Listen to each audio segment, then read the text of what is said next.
Chapter 2871. Ji Xinyu looked at Ji Tianyu as if she was looking at a real stranger. What do you have to say now? Ji Tianyu refused to admit it. He's talking nonsense. Ji Xinyu said angrily, You still dare to quibble? I've already checked the wounds on their bodies. I can tell the direction of your sword from the depth of the cut. They were clearly the ones who were passively cut by you. They didn't even fight back. If they really wanted to sneak attack you, do you think you would still be alive now? Ji Tianyu. Ji Xinyu glanced at her, cut off a piece of cloth and threw it in front of her. I also don't have a sister like you. From today onwards, you and I have nothing to do with each other. Let's sever our sisterhood. Ji Tianyu was stunned. She stood in place. You can't? Not only was she abandoned by Rongyue Enlon, now she was also abandoned by her own sister. What did she do? Why did they all treat her like this? Bullying her because she was young? They were all bullying children.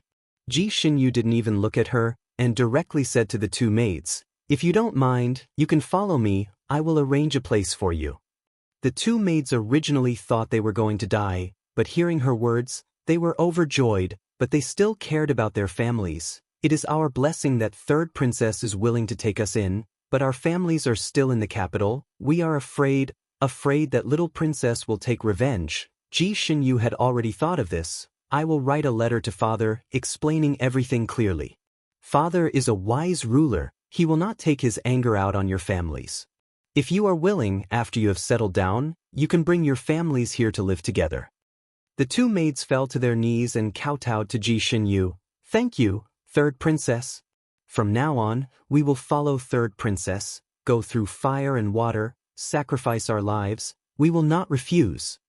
These two maids were also stubborn. They didn't shed a single tear when they were cut to this extent, but now they were so excited that tears filled their eyes. I didn't take you in to ask you to repay me. Let's talk about it after you've recovered. Ji Xinyu took out some of the best medicine for wounds and handed it to each of them. This kind of golden sore medicine was the best in the Southern Sky Clan. Usually only high officials, nobles, and some of the upper echelons of the sect could obtain it. These maids were rarely seen. Now, as they held the medicine in their hands, they couldn't help but cry. The surrounding commoners looked at Ji Xinyu with admiration in their eyes. They all applauded and cheered for her actions. This was the demeanor of a princess. Not to mention a princess, even a prince might not have such a demeanor. It was a pity that she was a woman. If she were a man, she would definitely be conferred the title of crown prince and become an emperor in the future. Ji Tianyu stood in place. Her face, stomach, and body were in pain. She wished she could roll on the bed and let people take care of her. She wanted all the imperial physicians to surround her. But now, she was like a piece of trash that no one cared about. No one even looked at her. Even those shadow guards acted as though they didn't see her. They only needed to ensure that she was alive. As for whether her heart was hurt or not, it was not within their scope of responsibility. Ji Xinyu quickly finished writing the letter and handed it to the leader of the Shadow Guards, asking him to present it to the Southern Sky Emperor. The leader of the Shadow Guards naturally agreed and put the letter away. Then, Ji Xinyu left with the two maids, not looking at Ji Tianyu again. Chapter 2872. The onlookers dispersed with a bang. Ji Tianyu stood alone in the same spot, feeling a sense of loneliness as if she had been abandoned by the world. She touched the golden talisman that Rongyue Tianlon had given her in her sleeve. When she was being beaten up just now, she wanted to activate the talisman several times, but when she thought that once she activated it, Rongyue Tianlon would really go their separate ways after saving her again, she resisted the urge. She had to use such an important thing when she needed it the most. She wouldn't use it whenever she encountered a little difficulty. She climbed onto the carriage with great difficulty and got into the carriage. Two shadow guards came up to drive the carriage for her, while the other shadow guards hid themselves and followed. Happy face, carrot. After the prosperity comes loneliness. Now that my birthday has passed, you all have worked hard, so you can all go home. We will gather again next year.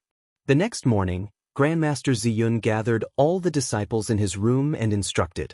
Every year after their master's birthday, there would be a reflection and conclusion, and all the disciples were used to it. Grandmaster Ziyun's 9 disciples had all finished their apprenticeship.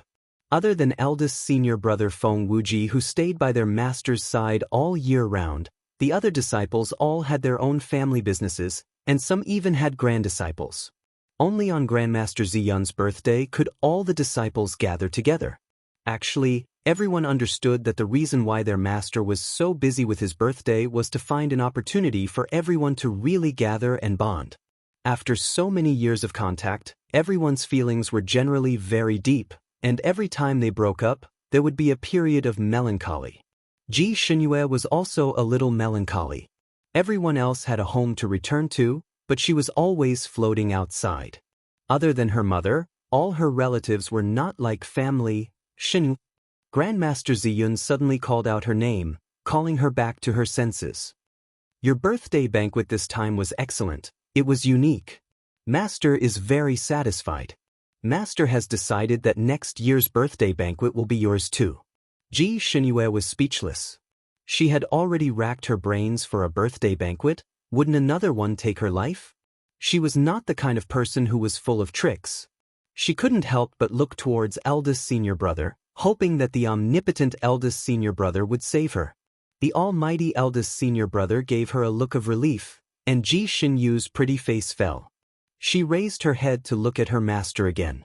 Her master supported his chin with one hand and looked at her expectantly. As if he could see her dilemma, her master suggested, "You can find a senior or junior brother to be your assistant." Was her master asking her to drag someone down with her? That's great. Eldest senior brother had always been in charge of the birthday banquet. He was the most experienced. Since he needed a deputy, he naturally had to look for eldest senior brother. When the time came, she would just have to put the burden on eldest senior brother's shoulders. Ji Xinyu immediately said, "All right then, I'll invite Big." Before she could finish her sentence, a person took a step forward and cut her off. "Master, disciple is willing to be senior sister's assistant. I guarantee that master's birthday banquet next year will be done properly." The one who spoke was Xie Fenglu, Ji Xinyue's 9th junior brother. Ji Xinyu's words were stuck in her throat, unable to continue. Grandmaster Ziyun looked at his little disciple with a smile that was not a smile. "That will depend on whether your senior sister is willing or not. Master said that she can choose her own assistant." Xie Fenglu immediately looked at Ji Xinyu. "Senior sister, you will agree, right?" "Senior sister, I am the best assistant. If senior sister wants me to go east, I will definitely not go west. If senior sister wants me to beat a dog, I will definitely not scold a chicken. If senior sister has something to tell me, I will definitely complete it 200% of the time. I can even give senior sister some ideas or something."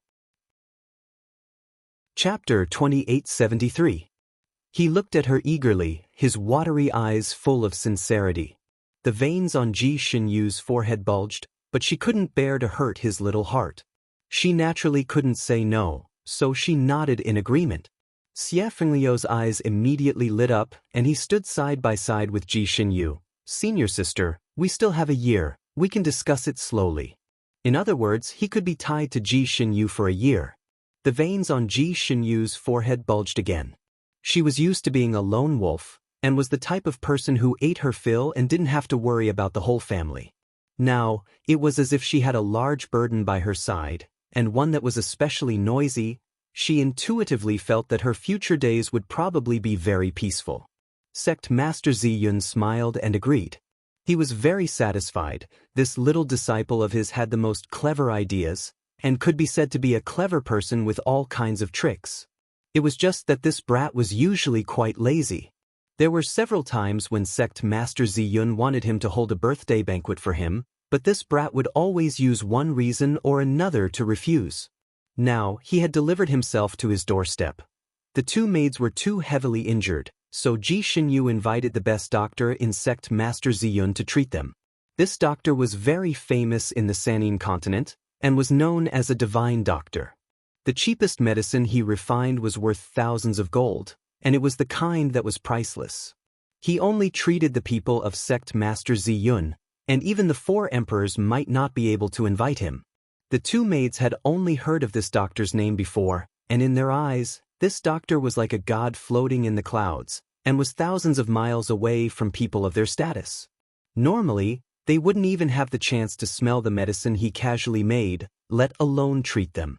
Now that such a high and mighty doctor had personally come to treat them, they were both nervous and touched. The other injuries on the two men's bodies were better. They were not a problem for the doctor. However, the broken arm could not be reattached because it had been separated from the body for too long. Even so, the two maids were very satisfied. No one could really disregard life and death. As long as they could live, they still wanted to live. Moreover, the sword wounds on their bodies were easily treated by this divine doctor. According to the divine doctor, as long as they took good care of themselves, their sword wounds wouldn't even leave a scar after they were healed. After all, they had been with Ji Tianyu for a while, and Ji Tianyu was usually quite harsh to them and didn't treat them as real people at all. This also caused them to have suspicious personalities. When Ji Xinyu saved them, other than being grateful, they were also a little suspicious in their hearts. They suspected that this third princess saved them because she wanted to get some information from their mouths, and that she had a purpose. Of course, if Ji Xinyu really had such a goal, they would think it was normal and would be happy to answer. They were even prepared for Xinyu's. But after, they didn't expect Ji Tianyu and Tianyu by Tianyu's. Only when their wounds had scabbed over and they could move normally did she send someone to deliver them gold, 100 taels each. It was enough for them to live comfortably for the rest of their lives, and they didn't have to be maids anymore, and they didn't have to live a life of bloodshed. They had even received letters from their own families, telling them that they had been arranged to live in a place with beautiful scenery and tranquil waters. Chapter 2874. They had even received letters from their families, saying that they had been arranged to live in a place with beautiful mountains and clear waters. Each family had been given several acres of land, enough for them to be self-sufficient and live a peaceful life. Their families hoped that they would return home to reunite and live a peaceful life together. When the two maids received the letters from their families, they both cried. This was a happy life that they didn't even dare to imagine. They didn't expect that this disaster would be a blessing in disguise. The third princess had done it for them. At this point, they didn't want to go back anymore. They wanted to truly stay by Ji Xinyu's side and be her maids. They directly went to the courtyard where Ji Xinyu was, wanting to see her. Ji Xinyu seemed to be about to go out, but when she saw them, she was surprised. "I heard from Marshal Nice that your injuries are almost healed. Is there anything else?" The two maids knelt down together and told her their intentions, wholeheartedly wanting to be her maids. Ji Xinyu frowned slightly. She was used to being independent and didn't need maids at all. The reason why she saved them was because she felt that her sister had ruined someone else's life, so she wanted to make up for it. Although she had already broken off relations with that sister, and her sins had nothing to do with her. But in the end, they were both princesses of the Nantian clan. She was compensating them on behalf of the royal family, not to mention that doing this was as easy as lifting a finger. She shook her head. "I don't need maids. You don't have to do this. Go and reunite with your family." She walked out with large strides. The two maids knew that she really didn't want anything in return, so they were even more grateful. One of the maids pursed her lips and followed closely. "Third princess, this servant has something to say to you." Ji Xinyu stood still and raised her eyebrows. "What is it?" The maid took a deep breath and said, "Logically speaking, this servant shouldn't say these things. After all, this servant used to be the little princess's maid, so I shouldn't say anything bad about her. No matter what happened, I shouldn't betray my master for glory. But this is a serious matter, and this servant is afraid that the third princess won't know the truth and will suffer. So I decided to say it. The third princess needs to be careful of the little princess. Most of the bad rumors about the third princess were spread by the little princess." Ji Xinyu was startled and frowned at her. The maidservant smiled sadly. "This servant knows that it sounds like I'm trying to sow discord, but that's the truth. Some of them were even sent by this servant under orders. For example, the third princess was a jinx, the third princess was ugly and immoral, etc. Even the rumors about the third princess were spread back to the palace by the little princess. She purposely let His Majesty hear it and make His Majesty hate the third princess more and more. Ji Xinyue. She suddenly had a funny feeling. She looked at the maid and said, "I've treated her well. What's her purpose for doing this?" The maid shook her head slightly. "We, as servants, don't know what the little princess is thinking. She won't tell us either. She just told us to do as she says." The other maidservant hesitated for a moment before saying, "This servant might know something. The little princess probably did that because she wanted to monopolize the third princess's love. If he wanted to monopolize her, he would have to ruin her." This logic was too heaven-defying. Ji Xinyu expressed that she did not understand. The maid gave an example. The little princess once got a very delicate pink chinchilla. The chinchilla looked cute and gentle. Everyone liked it very much and fought to feed it. Chapter 2875. The pink chinchilla also kissed everyone and pounced on everyone it saw, which made the little princess very unhappy. Later, she ordered everyone not to pay attention to the chinchilla, let alone play with it. If they saw the chinchilla, they had to kick it. Everyone did not understand the princess's meaning, but since the princess said so, everyone could only do as she said. Later, no one liked the chinchilla, only the little princess was still very good to it. She personally fed it, spoke to it gently, and even took it to play in the garden. Gradually, the chinchilla no longer cared about everyone. It was only close to the little princess, and the two of them were inseparable. Ji Xinyu.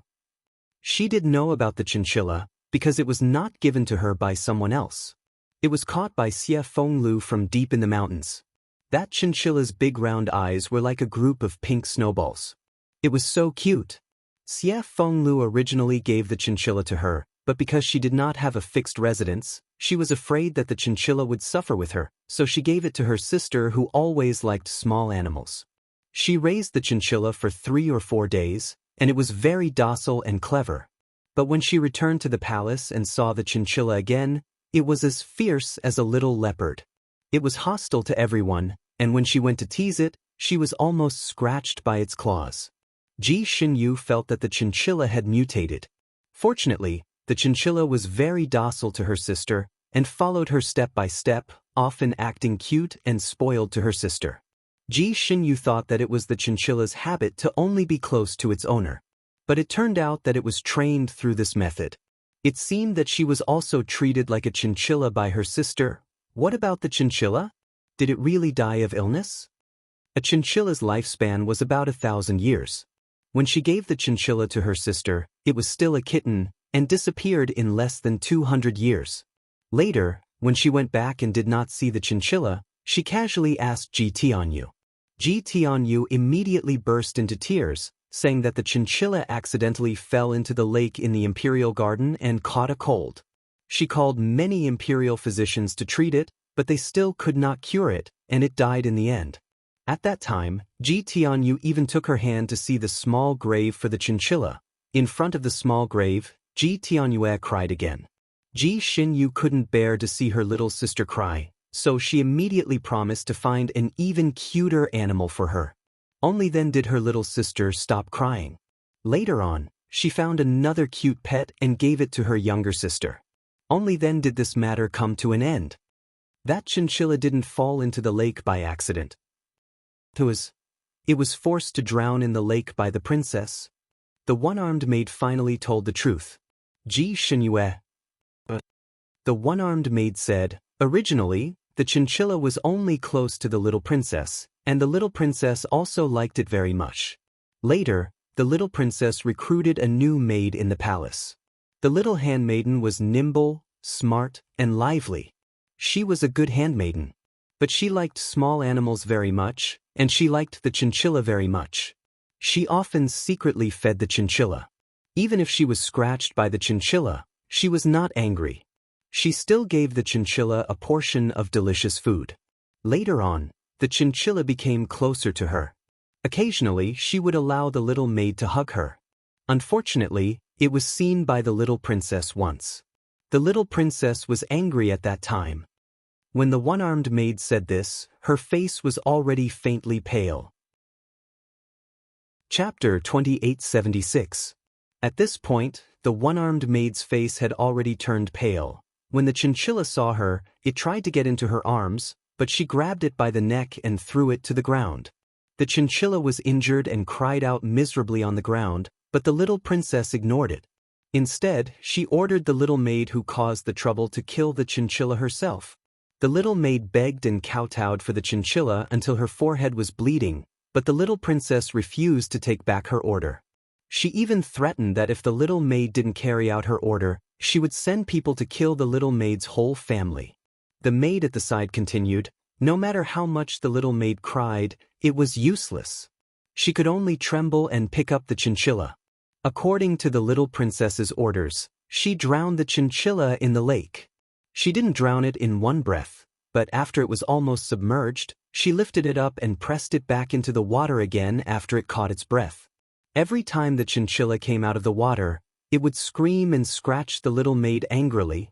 The little maid cried and let it scratch her until her face and hands were covered in blood. Ji Xinyu's anger boiled in her chest as she listened. What about the little maid? The one-armed maid closed her eyes. She's crazy. She went crazy not long after she drowned the chinchilla. Later, she also jumped into the lake. Before she died, she said that she wanted to accompany the chinchilla. The truth was so cruel. The little sister she had loved for hundreds of years was actually such a person.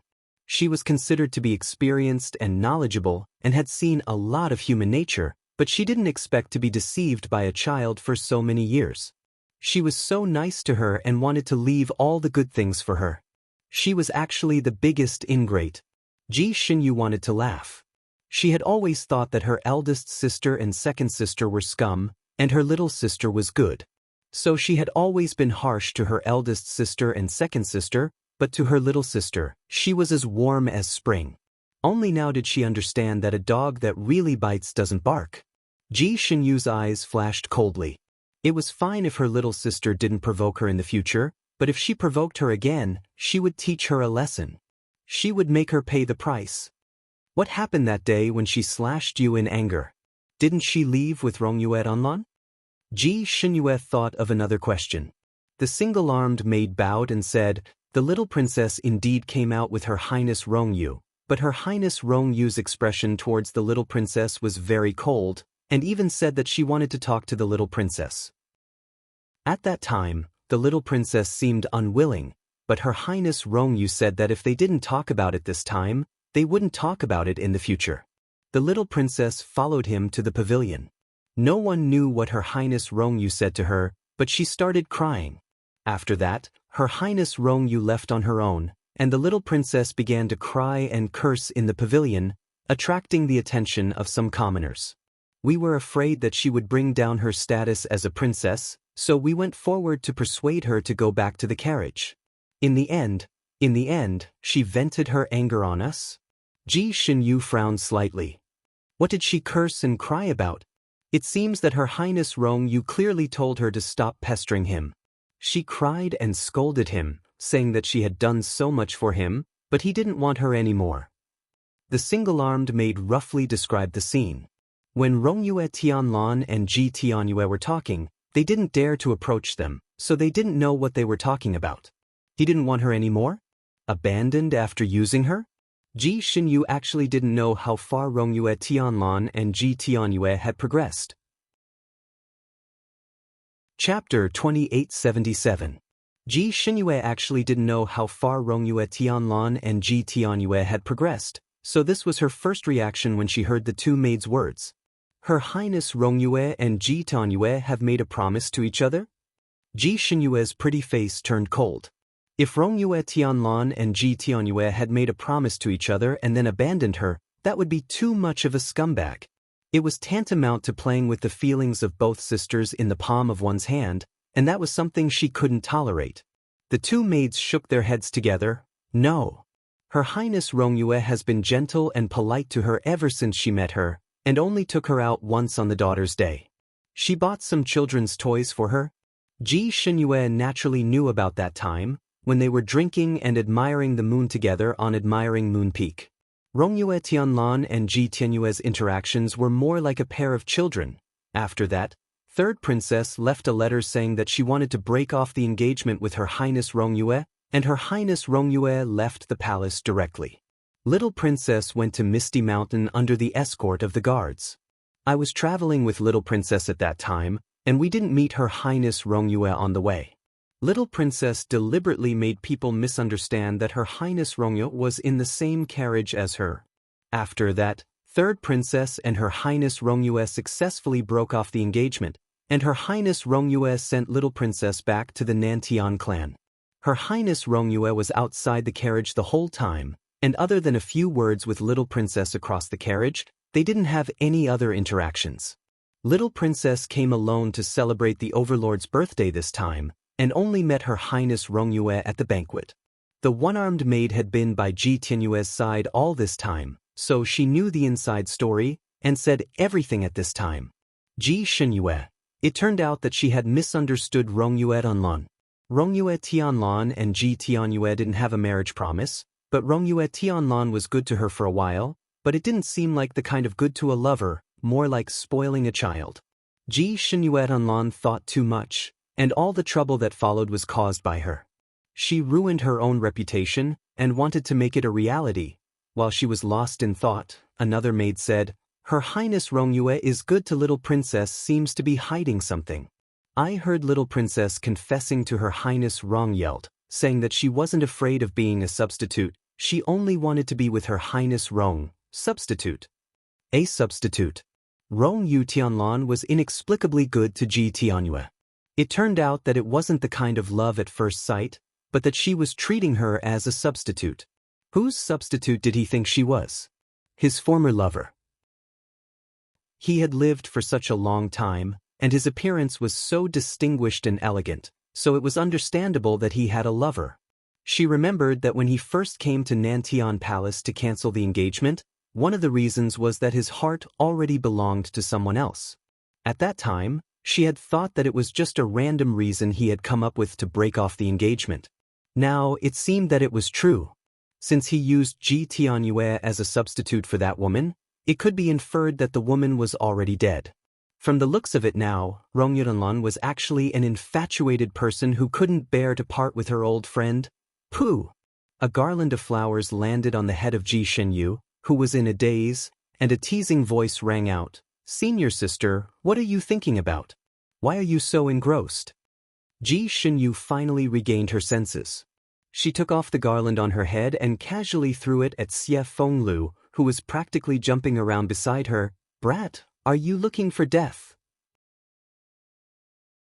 Chapter 2878. She was dressed as a man this time, walking outside with Xin Yu's identity. Why did this brat put on a garland for her? People would think she was a sissy freak if they saw her. Xie Fenglu carried the personally woven garland and smiled mischievously. Senior sister, it's not bad for you to walk around as a princess. Why do you have to dress as a man? It's a pity to hide such a beautiful face under such a skin. It's more convenient to dress as a man. Ji Shenyu answered briefly. Only by dressing as a man could she drink big bowls of wine, eat big pieces of meat, and pique with others without any scruples. But as a princess, she had to keep her identity as a princess and always remember that she could not disgrace her identity. This had nothing to do with her face, but the dignity of a princess, the dignity of the Nantian clan. She looked at the surrounding scenery and was a little puzzled. Why do we have to walk? Good question. Xie Fenglu smiled. Senior sister, after you let those two maids leave, you walked down the mountain by yourself and never flew. I thought you wanted to see the scenery of our mountain, so I followed you. Ji Shenyu almost rubbed her forehead. She was too distracted. 2 days ago, Xie Fenglu told her that Hidden Sword Villa had made a new divine sword, and it was said that it had an unfathomable secret. Half a month later, Hidden Sword Villa would consecrate the divine sword and choose a master. He asked if she was interested. Hidden Sword Villa actually did not hide swords, but cast them. The swords cast by Hidden Sword Villa were famous in the entire Fanine continent. It was said that it took 10 years to sharpen a sword, but Hidden Sword Villa only cast one sword every 500 years. Slow work produced fine work, so naturally, the swords cast were the best of the best. Every sword could make people fight over it. And the sword cast this time was even more different. It was said that the most famous swordsmith of Hidden Sword Villa accidentally found a piece of flying iron and then spent 1,500 years to cast it. Probably because the sword cast this time was really a divine sword. After it was formed, it could not be sharpened. In the end, the swordsmith directly jumped into the furnace and sacrificed himself to the sword, and the sword was truly cast. It was said that on the day of success, the whole villa was covered in red light, and the auspicious signs rushed into the sky. In short, all kinds of strange things were said to be miraculous. This kind of sword was basically sentient. Once such a sword recognized its master, it would never betray its master for the rest of its life. Therefore, every time the Hidden Sword Villa forged a divine weapon, they would publicly search for a master for the divine weapon. Ji Xinyu was naturally interested in such a sword, so she packed up and wanted to go to the sword forging villa. However, she bumped into the two maids at the door. "Senior sister, this is the first time I've seen you so lost in thought. What are you thinking about?" Xie Fenglu looked at her with a smile, but there was a hint of sharpness in his eyes. Ji Xinyu ignored his question. She seemed to have thought of something. "Old Nine, you can go to the Hidden Sword Manor first. I need to go back to the Nantian Palace." Xie Fenglu was stunned. "Go home to visit your family? I'll go with you." "No need. 10 days later, we'll meet again in the Hidden Sword Manor." Ji Xinyu flatly refused. She leapt up into the air and disappeared in the blink of an eye. Xie Fenglu was still holding the garland. The building was heavy, and the crescent moon was like a hook. Ji Xinyu was dressed in a green robe, sitting on a dark green tortoiseshell roof, almost blending into the darkness of the night. She held a wine gourd in her left hand and glanced down the hall. The corners of her lips curled up slightly. In 8 days, she had already found out the ins and outs of the matter. Chapter 2879. Most of what the two maids said was true, such as the relationship between Rongyue Tianlan and Ji Tianyue, and the Totoro incident. But the so-called rumors around her were all spread by Ji Tianyue, so these things were exaggerated and had to be discounted. Before Ji Tianyue met Rongyue Tianlan, she didn't deliberately create rumors about her sister to slander her. Perhaps she occasionally mentioned it, but it was unintentional.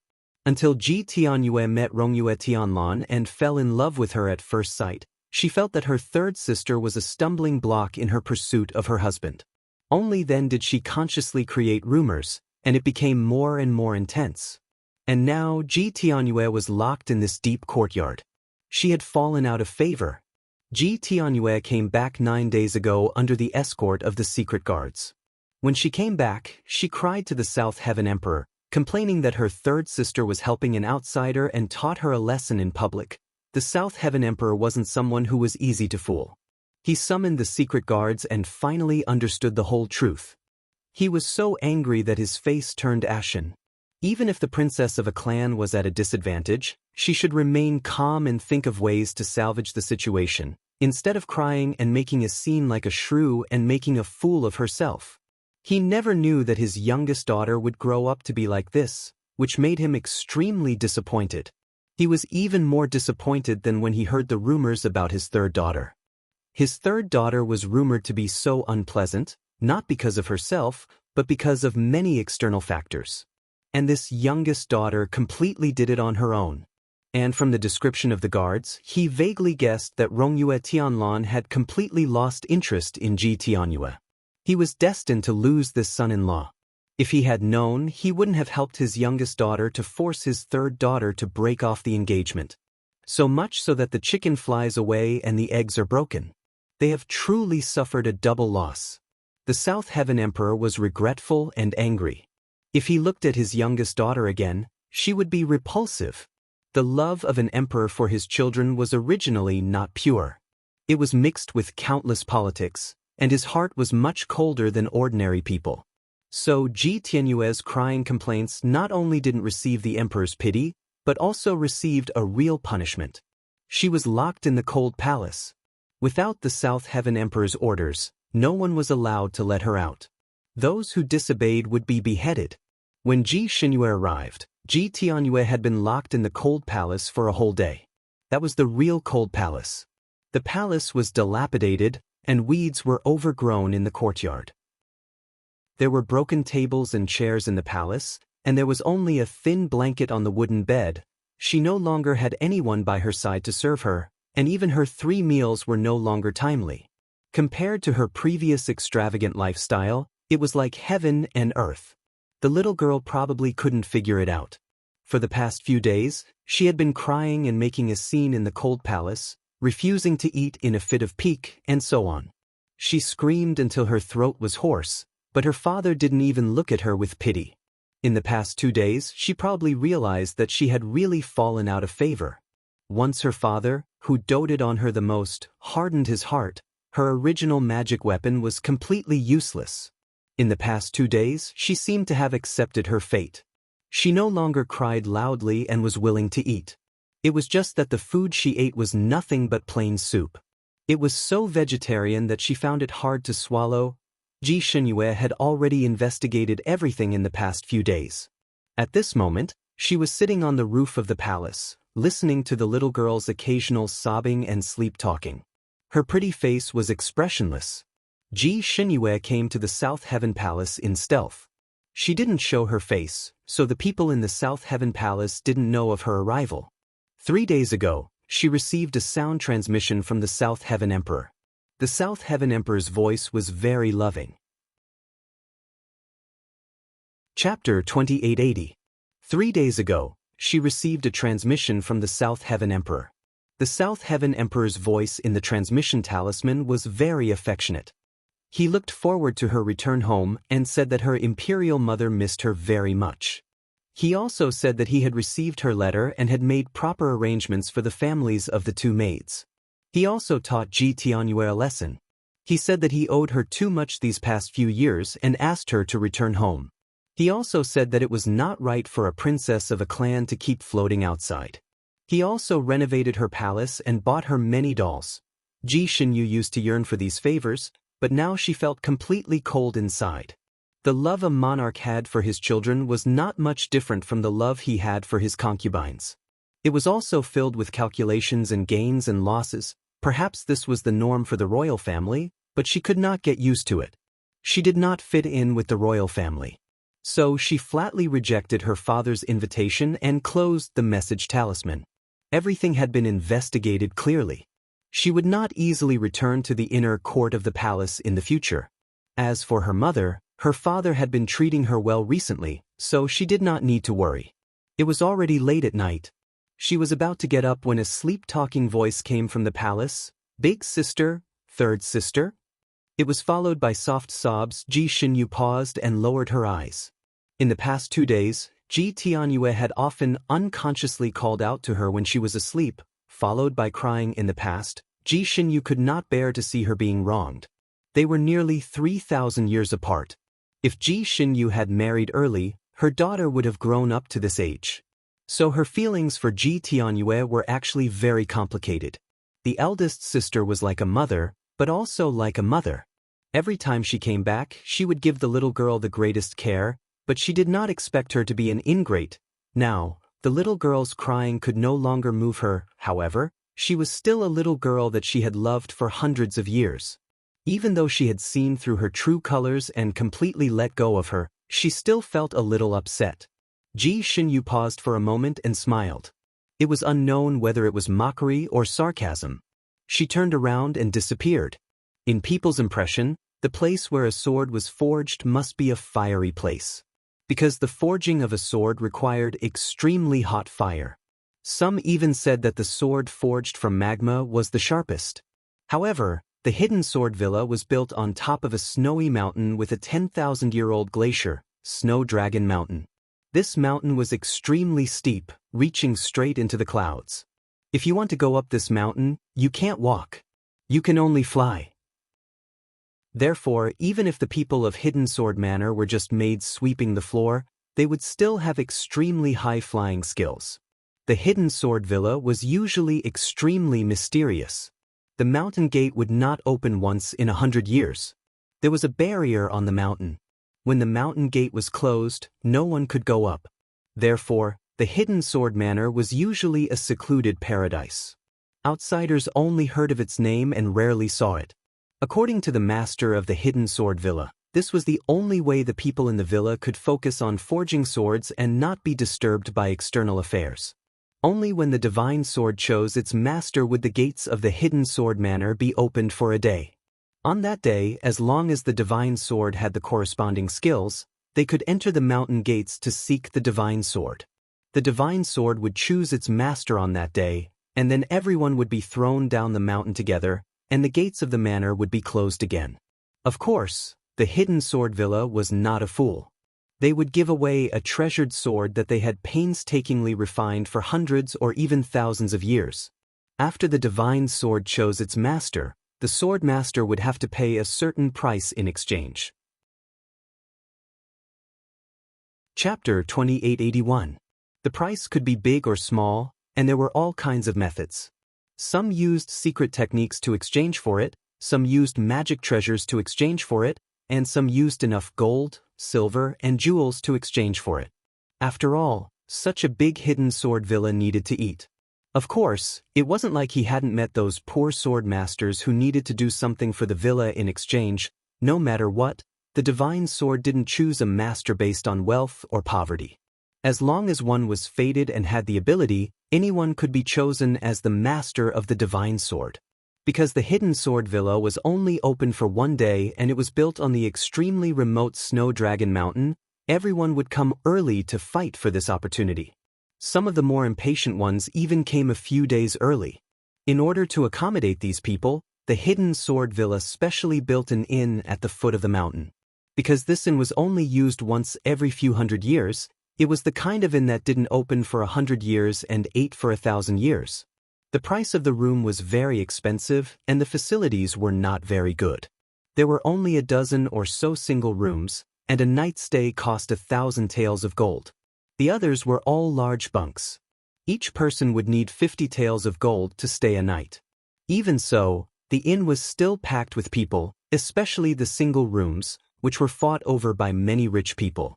They had all booked them a few days in advance. Those who could go up the mountain were not incompetent people.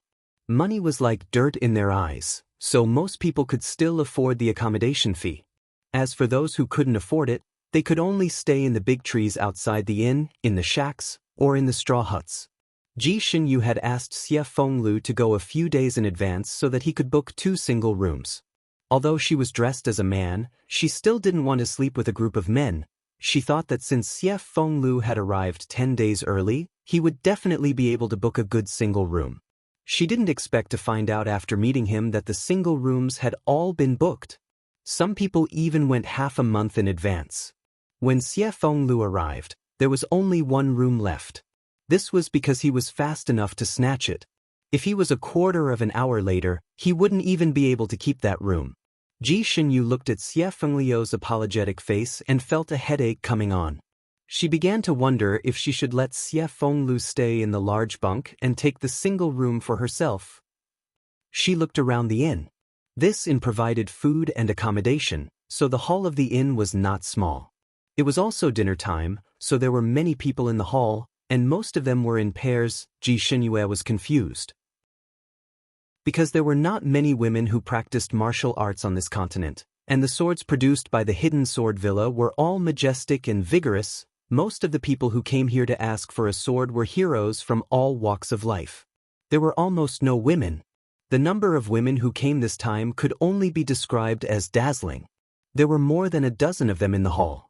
Fat and thin, pink and green, and they were all stunning beauties. Most of these women had a man by their side, and they seemed to be the man's family or lover. Of course, there were also some who were not lovers of other families. They were surrounded by 4 or 5 men who were attentive to them.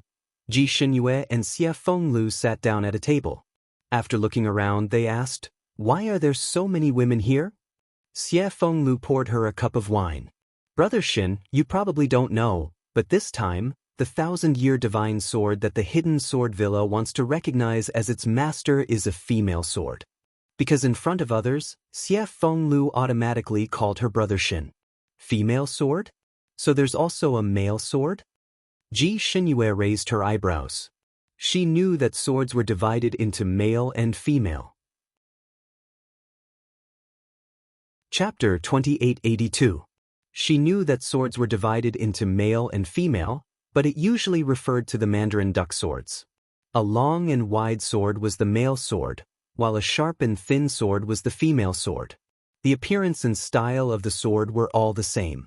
Xie Fenglu shook his head. I don't know. I only know that the divine sword this time is called the plain maiden sword by the hidden sword manor. It's for women. That's why these people brought their family members who are good at martial arts here. There are also some famous female immortals who travel alone in the martial arts world. Xie Fenglu pouted at one of the tables. Do you see that?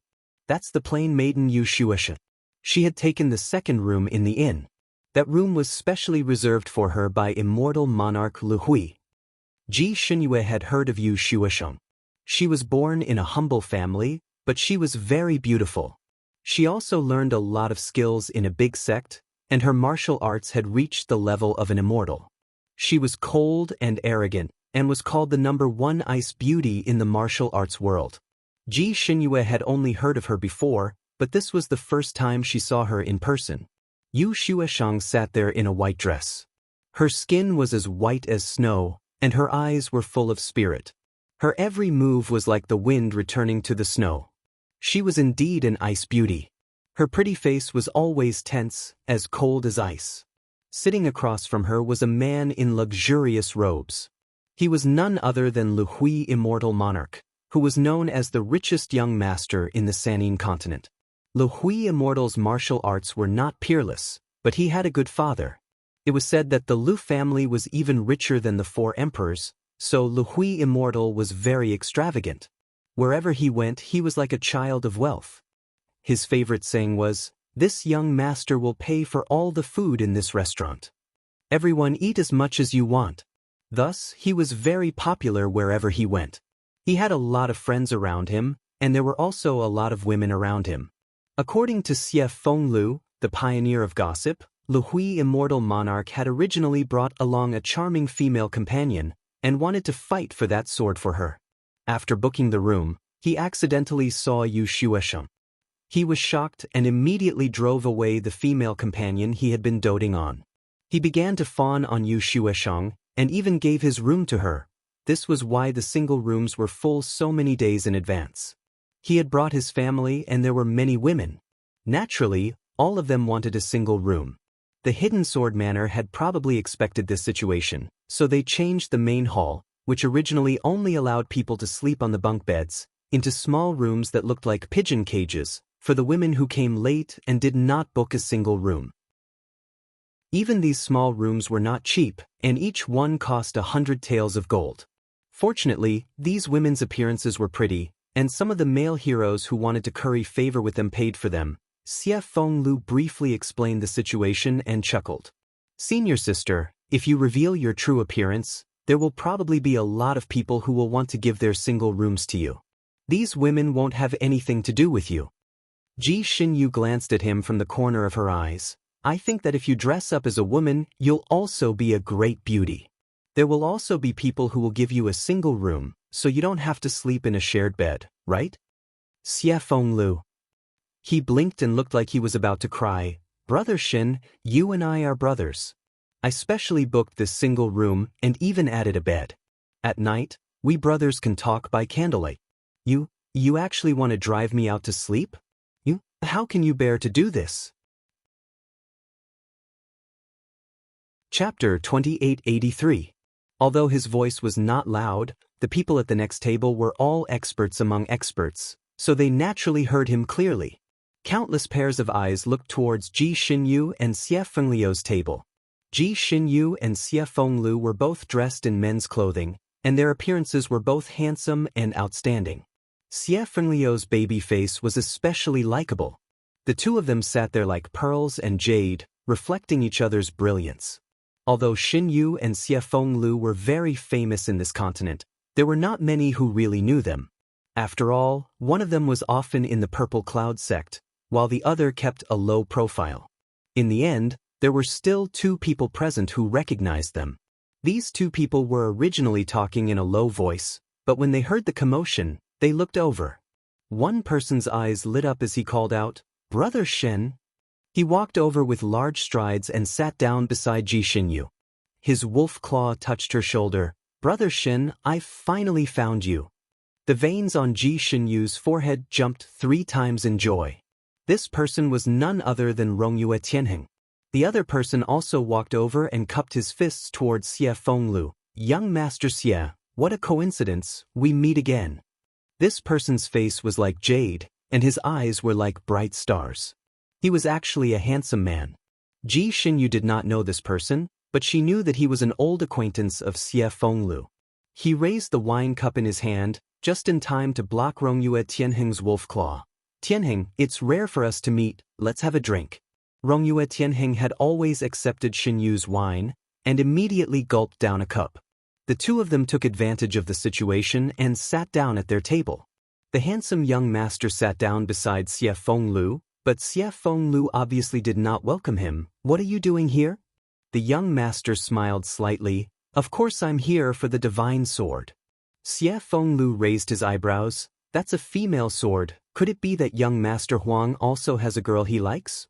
Young Master Huang stroked a bamboo flute in his hand, smiled, and raised the wine cup in front of him. "Come, let's have a drink together." Ji Xinyu asked Rongyue Tianheng, "You also came for the divine sword? You have a girl you like?" Rongyue Tianheng's handsome face actually turned red, and he nodded. Ji Xinyu was surprised. She smiled and said, "It's rare for a playboy like you to finally have a girl you like. Come, tell me, which family's daughter is she?" Rongyue Tianheng was once again bashful. "This is the 3rd princess of the Nantian clan." The wine cup in Ji Xinyu's hand almost fell to the ground. "What?" Xie Fenglio's eyes also narrowed, and he quietly moved closer to Ji Xinyu. Ji Xinyue felt as if she had been struck by lightning. She couldn't help but ask, "Did you take the wrong medicine? Weren't you afraid of being involved with her a while ago? You were so scared that you didn't dare to go home and drank outside? Why is she the one you like now?" Rongyue Tianheng sighed and said, "Originally, I believed the rumors and thought that she was. Actually, she is very good, very good. I fell in love with her at first sight during Sect Master Ziyun's banquet. I want to propose to her and give her a gift. If I can get this divine sword and give it to her, maybe she will be moved." Ji Xinyu. Xie Fenglu narrowed his eyes and smiled. "Don't even think about it, my senior sister won't like you." Rongyue Tianheng was like an obedient little brother in front of Ji Xinyu, but he was still very arrogant to outsiders, so he glanced at Xie Fenglu and said coldly, "How would you know if you don't try?" Chapter 2884. Xie Fenglu swirled his wine cup. "Of course I know my senior sister's personality. If I say she won't like you, then she won't like you. Isn't that right, Brother Shen?" The last sentence was directed at Ji Xinyu. Ji Xinyu, on the other hand, felt that her junior brother was being a little overbearing today. She smiled and swirled her wine cup. "Are you here today to discuss swords or women?" That one sentence left everyone speechless. That young Master Huang raised his wine cup towards Ji Xinyu. "Brother Shen and this humble one think alike. Come, let's toast you." The previous argument passed just like that. The 4 of them discussed the Jianghu anecdotes and the use of the female sword. Rangjui Shenhuan couldn't help but ask, "Since there is a female sword, then shouldn't there be a male sword?" If he obtained the male sword and went to ask for the female sword for his beloved, then it would be a marriage destined by the heavens. That young Master Huang knew a lot about the inside story. He shook his head. That might not be the case. The so-called female sword was not a name given to them because they were a pair. According to the people in the villa, that piece of meteoric iron is very suitable to make a female sword.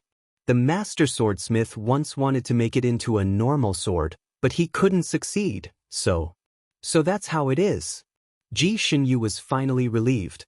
She did want to obtain this divine sword, but if the male sword fell into the hands of a man, then wouldn't she be unintentionally paired with that man?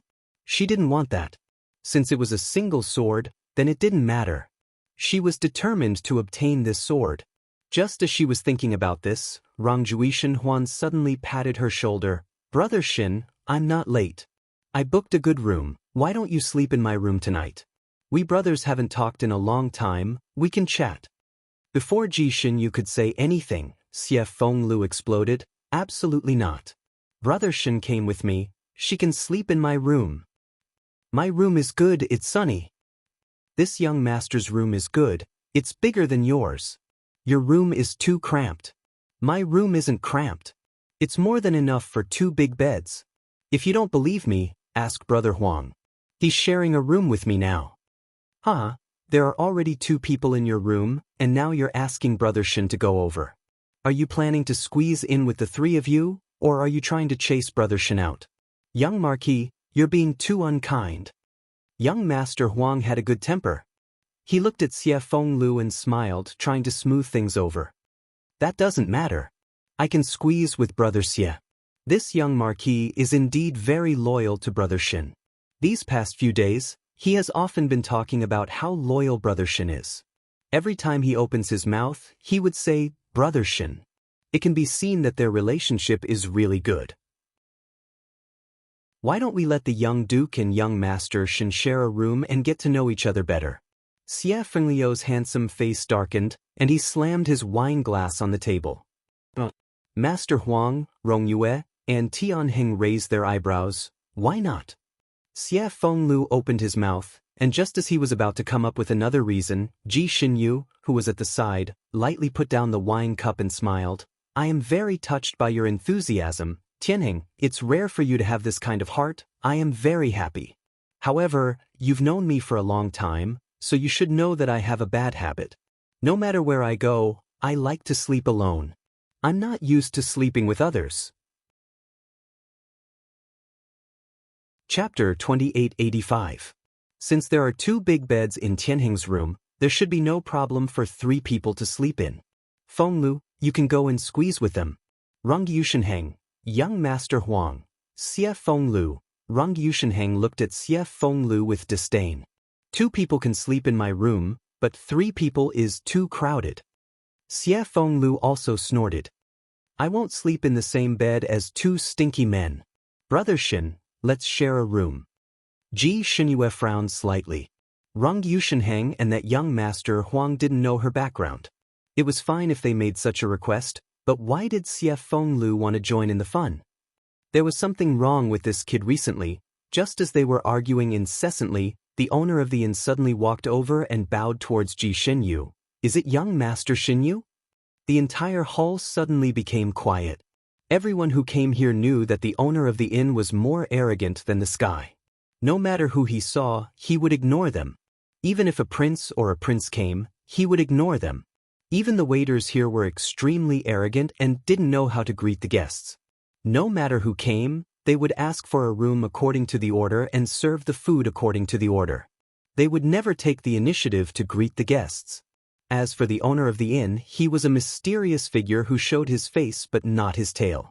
No matter how awesome the guests were, they would have to nod and greet him. However, he always ignored them. If he could even snort, it would be considered giving the other party face. Such a person actually came to talk to Ji Xinyue directly, and even bowed to greet her. This was even more shocking than seeing Mars colliding with Earth. Everyone in the hall opened their eyes wide and looked at the table. Shen Yu's reputation in the Fanning continent was very famous. Even if the people here hadn't seen him, they had heard of him. However, no matter how famous he was, he couldn't be more famous than the 4 emperors, right? When the 4 emperors came here to stay, the owner of the inn didn't even greet them. What was going on today? Did the sun rise from the south? Ji Xinyue suddenly became the focus of the hall. She was also a little surprised and nodded slightly. That's me. Is something the matter, shopkeeper Fong? Manager Fong smiled faintly and handed over a bunch of keys to her. Young Master Shin, someone has already booked the sky room number 1 for young Master Shin. This humble one has been waiting for young Master Shin for more than 10 days. Today, the wait has finally come. Ji Xinyue, everyone's mouths formed in no shape. Everyone knew that the number 1 room in this inn was a legend, and it was never reserved for the public. It didn't matter how much money they offered or how early they came. Even if the 4 emperors came, they could only stay in the sky room number 2 at most. But now, room 1 was open to the public. Furthermore, it had already been booked. Who was the person who booked the room? Can this inn make an exception? Ji Xinyu was also a little confused. She did not take the keys. Who booked the room? The innkeeper smiled again. This inn never divulges the information of our guests. Of course, the person who booked the room also said that if young Master Shin is unwilling, he won't force you. How could he not be willing? Although this kind of pie falling from the sky was most likely a trap, Ji Xinyu had always been bold, so she wasn't afraid of any traps. Besides, she really did need this room. The ivory bed was covered with soft shark silk, and the bed curtain was light green like the color of the sky. Chapter 2886. The ivory bed was covered with soft shark silk, the bed canopy was light green like the color of the sky, the warm jade floor, the antique furniture made of unknown materials. These were the furnishings of the sky room 1. The room was very clean, and the air was very fresh. Sitting in this kind of room was like sitting in nature.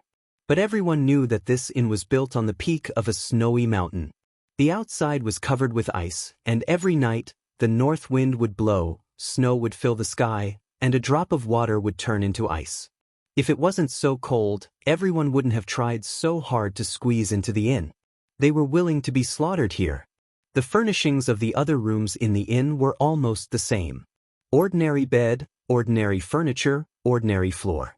The only difference was the size and whether there was a window or not. But this sky room 1's furnishings were different from any other room. It was even more high-end than the palaces of the princes and princesses in the palace. Xie Fenglu had been wandering around the room, looking for possible mechanisms or something like that. However, after walking around for a full hour, he was ultimately disappointed. Other than the luxurious room, there really weren't any hidden traps. Ji Xinyu didn't have to worry about someone suddenly crawling out of nowhere. Go back, there's nothing strange about this room. Ji Xinyu was dizzy from his wandering and began to chase him away. Senior sister, I still feel that something is strange. Think about it, one who is unaccountably solicitous is hiding evil intentions. The person who booked the room didn't even dare to reveal his identity. There must be some shady conspiracy. I still feel that this room is not suitable. Why can't I? We can stay in any room. Don't worry, I know what I'm doing. I won't lose out. It's getting late, you should go back to your room and rest. Ji Xinyu yawned. She hadn't rested well these past few days, so she was indeed tired. Besides, she had secretly checked the room. There really wasn't anything strange. Even if there was something strange, she wasn't afraid.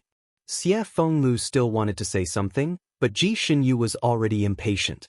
She directly threw him out. Be good, go back to sleep.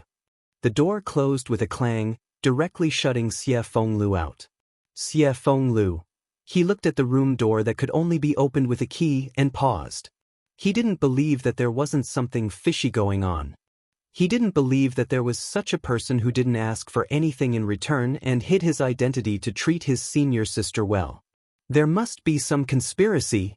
He thought for a moment and sat down not far from the door. He wanted to stay here and see what was going on. If senior sister was in danger, he would be able to save her in time. This heaven room number 1 was on its own floor. Even if it was in the corridor, it was better than the one outside. However, it was obvious that Xie Fenglu was overthinking things.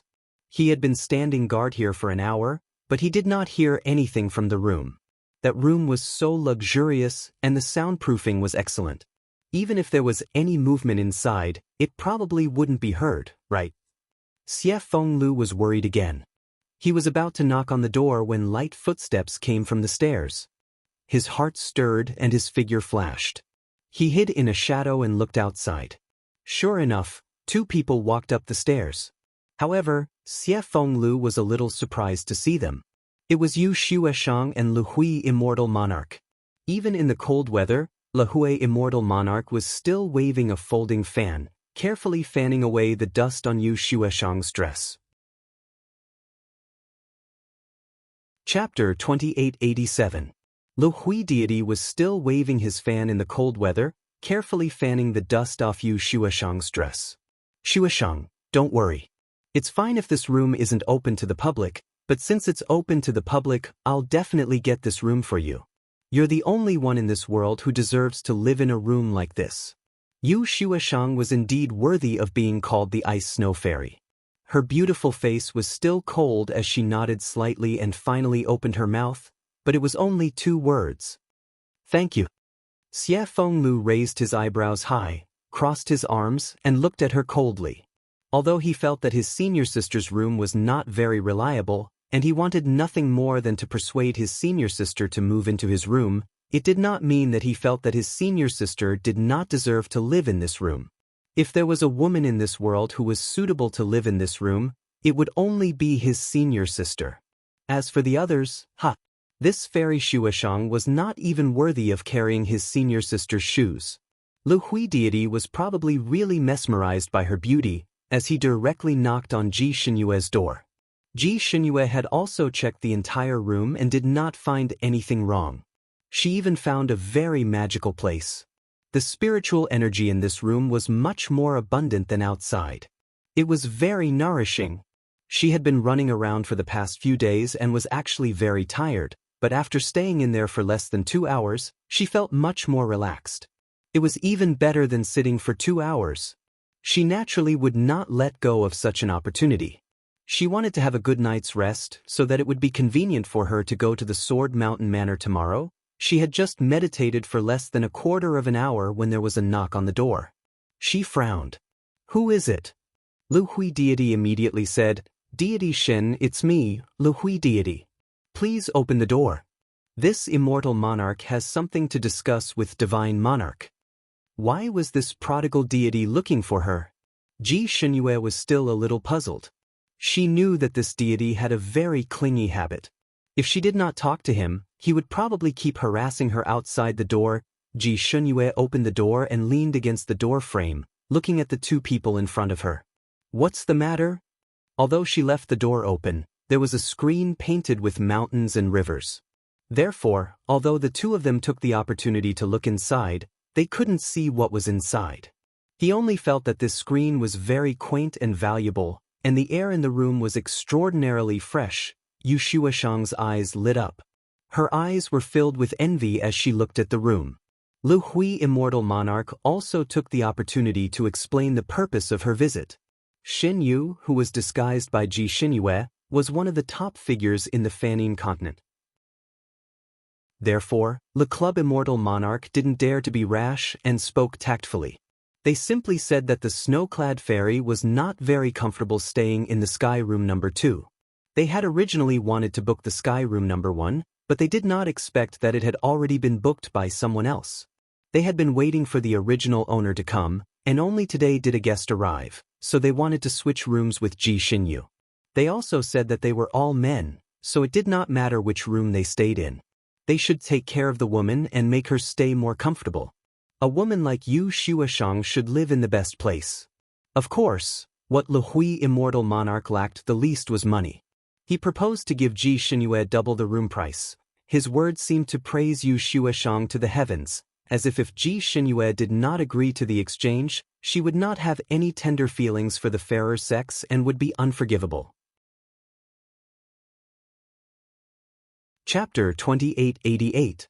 Lu Hui immortal master finished his long speech and waited for Ji Xinyue's reply. Yu Shuashang also looked at Ji Xinyue and said, Immortal Master Shin, it's not that Shuashang is delicate, it's just that Shuashang hasn't been feeling well these past few days, and the bed in Shuashang's room is a bit hard, making Shuashang even more uncomfortable. That's why Shuashang wants to change rooms. I'm sure Immortal Master won't reject Shuashang's small request, right? She was indeed beautiful, especially when she was begging so pitifully. Most men would agree to her request when they saw her expression. Ji Xinyue crossed her arms and raised her eyebrows. Is this what you 2 came here to talk about? Both of them nodded. Ji Xinyue said indifferently, If you're done, go wash up and sleep. Forgive me for not keeping you company. She turned around and entered the room, closing the door without hesitation. Lu Hui, immortal master. His nose almost hit the door, and he stared at the door with his mouth agape. It was also the first time Yu Shueshang was rejected like this. She was stunned for a moment, and after a while her snow-white face flushed red. With her beauty, she was practically invincible among men. Almost all of them flocked to her and obeyed her every word. She thought that changing rooms would be a piece of cake, but she didn't expect. Lu Hui, immortal master, didn't give up and shouted outside, increasing the price by 3 times, 4 times, all the way to 10 times. He didn't get a response from Ji Xinyue, so he made up his mind and was about to knock on the door again. A shadow flashed and directly attacked Lu Hui, immortal master's wrist. Lu Hui, immortal master, was shocked and retracted his hand, looking back in the direction of the shadow. He saw Xie Fenglu leaning against the wall, twirling a small knife in his hand and looking at them with a faint smile. If you dare to make a fuss here again, the knife in my hand will slit your throat. Do you believe me? Lu Hui, immortal master. Yu Shueshang's pretty face turned green and white. Although Lu Hui, immortal master, was a rich immortal master, his martial arts were just average. If he really fought with Xie Fenglu, he had no chance of winning.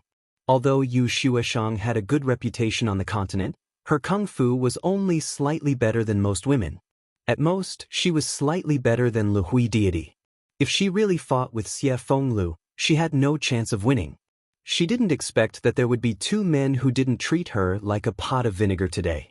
Although she felt indignant, there was nothing she could do. She bitterly pursed her lips and pretended to be magnanimous. Forget it. Since Divine Lord Shin is unwilling, then there's no need to force it. She turned around and walked down the stairs. Lu Hui, immortal monarch, also glared at Xie Fenglu, then turned around and left.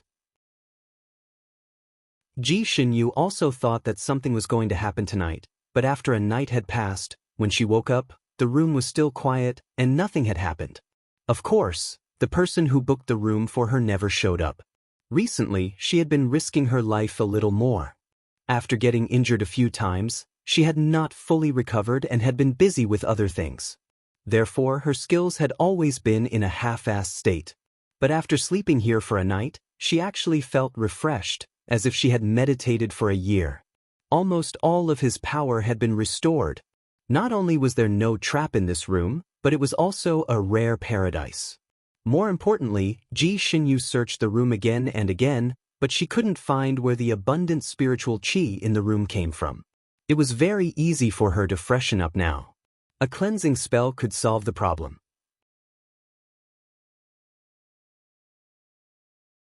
Chapter 2889. She woke up very early and was shocked when she opened the door.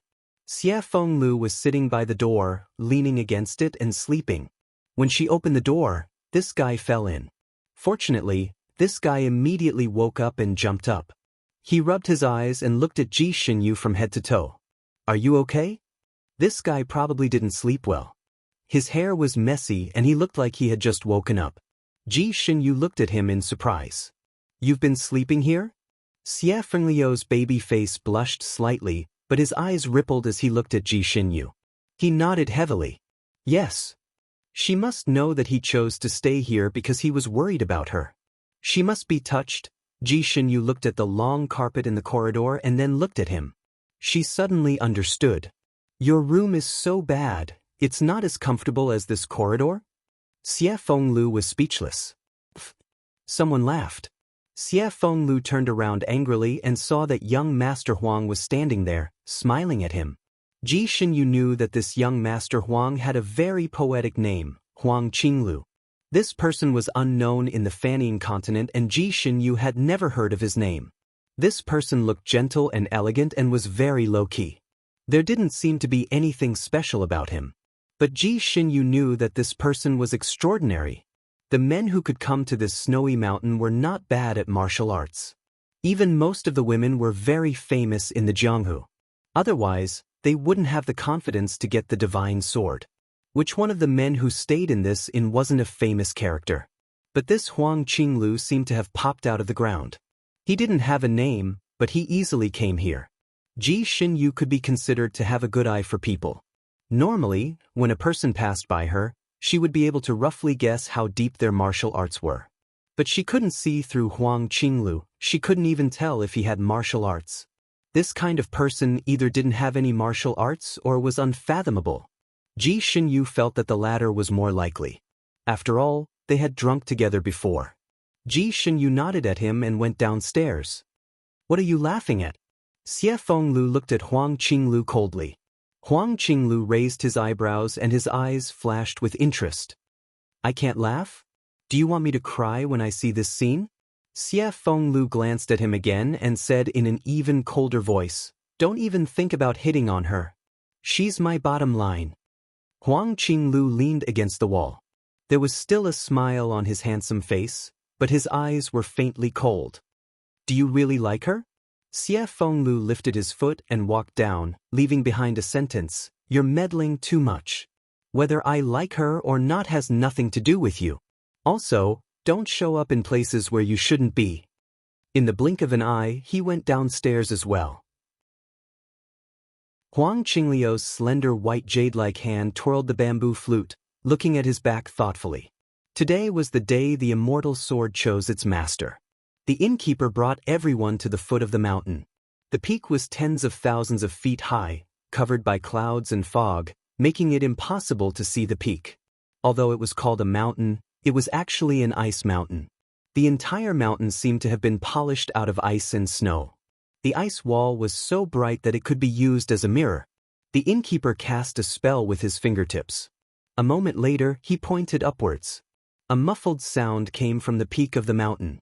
The clouds above slowly dispersed, turning into white cloud-like stairs that hung straight down. The innkeeper gestured to the crowd. "Everyone, please." Chapter 2890. Just as everyone was about to rush forward, the innkeeper said, "Because it's a female sword this time, the master selection is slightly different from the previous years, and it's also a bit more difficult. These white cloud steps are the first checkpoint. The white cloud steps look soft, but they're actually hard. Only those who can sense the divine sword's summoning will be able to step on these steps. Those who can't sense it will step on air and fall down. Those who fall down are not fated with the divine sword and can directly leave the mountain." Everyone agreed, their hearts filled with apprehension. Originally, regardless of whether they were fated with the divine sword or not, they could enter the hidden sword villa to see the divine sword's glory. This time, they were actually allowed to sense the divine sword's summoning first. This time it was a female sword, so the one who could sense it should be a woman, right? Could a man sense it? Xie Fenglu stood close to Ji Xinyu and sent a sound transmission to her. "Senior sister, do you want to restore your original body to pass this stage? What if the divine sword really only summons women and is confused by your body's illusion?" Ji Xinyu rubbed the space between her eyebrows and replied indifferently, "If the divine sword can't even distinguish this, then how can it be called a divine sword? I don't want it even if it's given to me for free." Just as she said this, her heart suddenly tightened, as if some invisible sharp aura had directly crashed into her heart and stabbed her. Could this be the divine sword's aura? Did her words cause the divine sword to be dissatisfied? Who cares? She'll go up first. Looking up, she could already faintly see the cornice of the hidden sword villa's pavilion. Looking down, she often saw the people around her falling like dumplings. There were more than 300 people who came to try their luck, but now, less than 100 people had fallen. The white cloud steps looked as soft as a bun, but when one really stepped on it, it was, as the innkeeper said, incomparably hard. Not only was it hard, it was also hot. Ji Xinyu felt as if she was stepping on a pair of fire tongs. Fortunately, she left as soon as she touched it. Before the heat could reach her feet, she had already leaped up again. She could still feel that sharp aura, and it was getting stronger and stronger. It seemed that this divine sword didn't discriminate between men and women. Most of the survivors were men. Of course, there were also many women. These women's martial arts might not be very strong, but their cloud manipulation technique was not bad. In addition, they had men by their side to take care of them. As long as they were fated, they did not fall. The stairs were indeed magical. Ji Xinyu saw with her own eyes that the tips of many people's feet had clearly stepped on the stairs, but it was as if they had stepped into the void. their bodies swayed, and they directly fell down. Perhaps the divine sword also wanted to measure these people's various kung fu. Some people had clearly climbed up the first few dozen steps, but suddenly missed a step at the back. Because there was a barrier around the mountain, if one wanted to go up the mountain, they had to step on these stairs. They couldn't directly fly up, so no one could take advantage of the situation. Ji Xinyu's first few hundred steps were steady, but after a few dozen steps, the steps seemed to be playing a joke on her. When she stepped on them, she suddenly couldn't feel the calling in her heart, and the solid steps under her feet suddenly softened. Her body swayed violently, and just when she thought she was about to fall, she felt the calling again, and the steps returned to normal. Xie Fenglu, who was beside her, walked steadily. When Ji Xinyu swayed, he had to reach out to support her. But before she could touch Ji Xinyu's body, she steadied herself again. Chapter 2891. What's wrong? Xie Fenglu was a little puzzled. Ji Xinyu secretly gritted her teeth. Nothing. The divine sword was probably taking revenge on her. It was a divine sword with a temper. As long as she could go up, she had to get it. Ji Xinyu's eyes flashed. Ji Xinyu's martial arts was the highest among these people, and her cloud manipulation technique was also the best. Although she had been tricked by the stairs several times, she was still the one at the top. The last step was right above her, and victory was right in front of her. She took a deep breath, and her body floated up again. The tip of her foot touched the stairs, and as long as she stepped on it, her body would slide down to the platform, and she would successfully reach the top, but she didn't expect that the moment her foot touched the stairs, the sensing force would suddenly disappear, and the stairs would suddenly disperse like clouds. She stepped directly into the void, and after swaying for a moment, she fell down. The wind whistled in her ears, and her body fell down involuntarily. When she fell, she faintly heard a shout, "Senior sister." Needless to say, that shout was Xie Fenglio's. However, because there were always people falling from above, the volume of their cries was also different. In addition, everyone was frightened, and all their attention was on the stairs and the people around them, so no one noticed Xie Fenglio's shout. Ji Xinyu knew that there was a special barrier here, and she couldn't use the normal method to fly on the clouds, so she could only wait for the path of falling to the ground. It seemed that she really had no fate with that divine sword. So be it, if it didn't belong to her, she wouldn't think about it. Ji Xinyu had already adjusted her state of mind during the process of falling. Of course, she also adjusted her body. Even if she fell, she didn't want to fall flat on her face and lose too badly.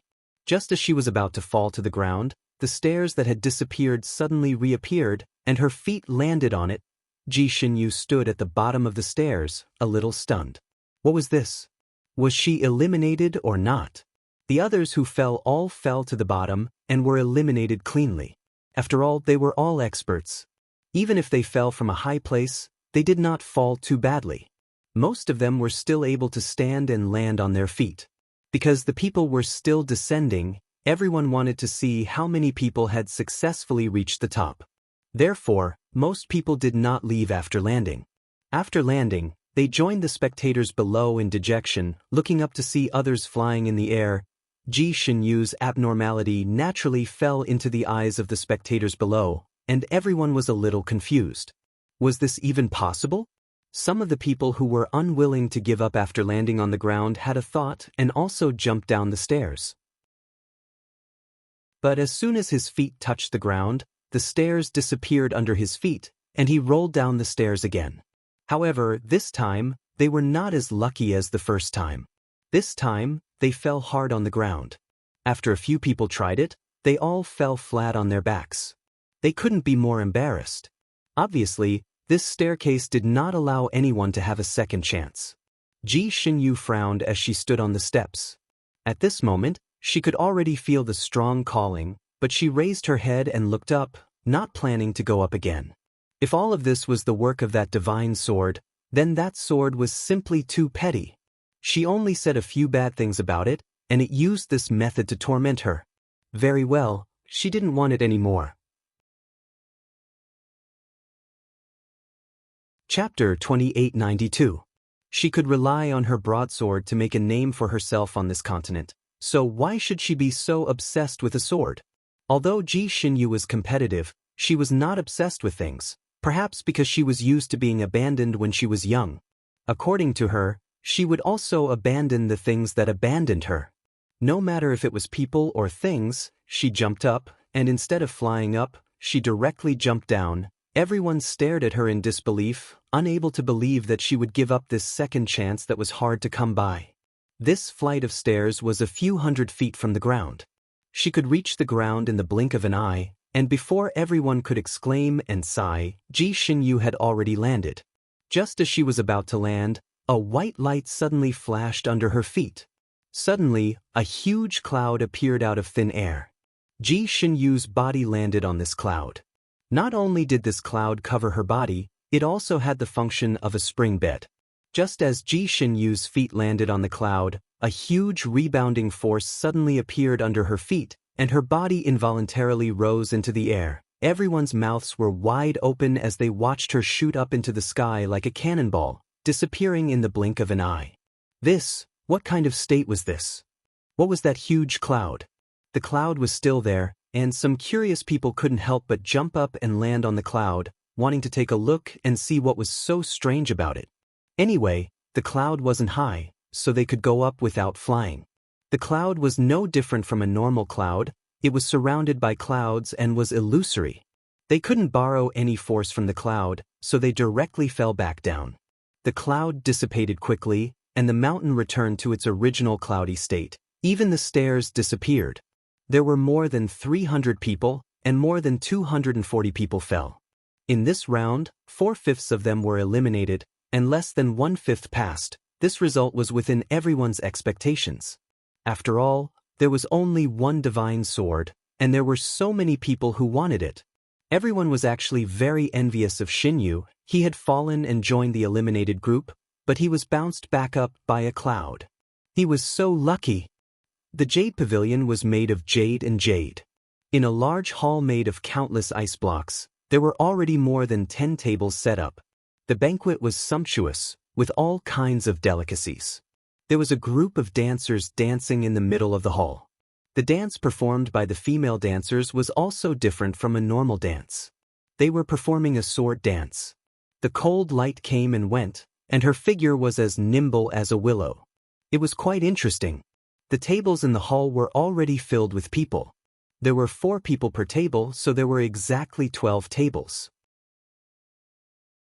The lucky Ji Xinyu was sitting in front of one of the tables, twirling a wine cup in her hand as she looked at the dancing girls and sighed at the impermanence of life. Like a rocket, she was shot up by the strange cloud and landed directly on the high platform of the mountain peak. At that time, there were already 4 or 5 people on the high platform, including Xie Fenglu, Rongyue Tianheng, and of course Huang Qinglu. Xie Fenglu looked impatient as if he was about to do something. Huang Qinglu was standing in front of him and talking to him. She was obviously trying to stop him. When Ji Xinyu landed, she heard his last words. Rather than jumping down to accompany her, why don't you fight for the divine sword for her? Rongyue Tianheng's eyes were sharp.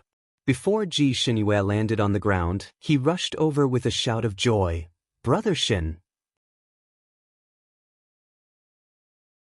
Chapter 2893. He probably liked it too much, as he directly opened his arms towards Ji Xinyu, wanting to give her a big hug. He ran too quickly and was not on guard against Ji Xinyu, who had just rushed up. Thus, he was knocked down and slipped. As if he was skating, he rushed down the platform and bumped into another man who had just climbed up. Then he rolled down the platform like a gourd along with that man. The two of them rolled down the platform together. Save me. Damn it. Bah.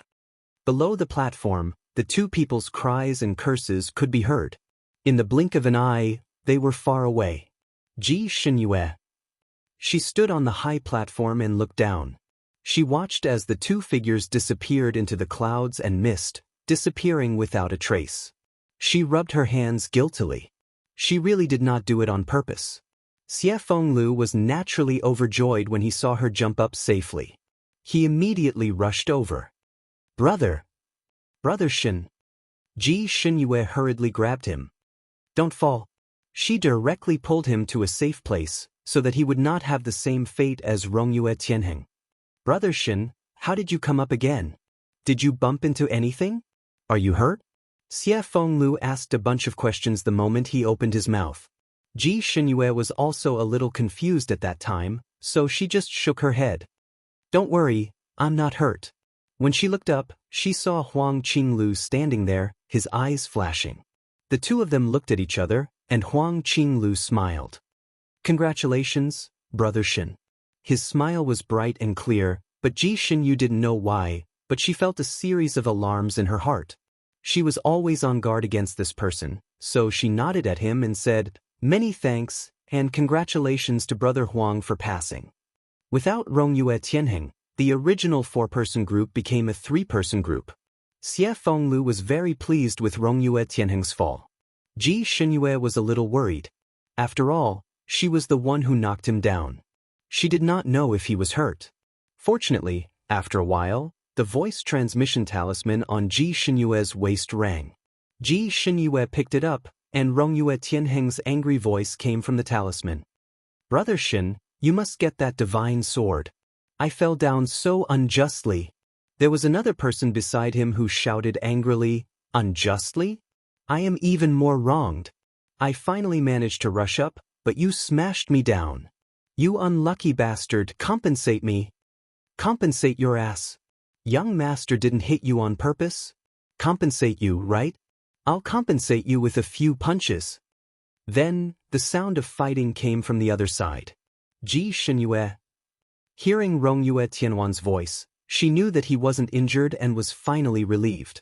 Rongyue Tianheng's kung fu was not weak, and the people who were unlucky enough to be hit by him were obviously not his opponent. After a while, the fighting over there stopped. Rongyue Tianhuan seemed to have finally vented his anger, and his voice became much calmer. Brother Shin, I will be waiting for you at the foot of the mountain. I must get that divine sword.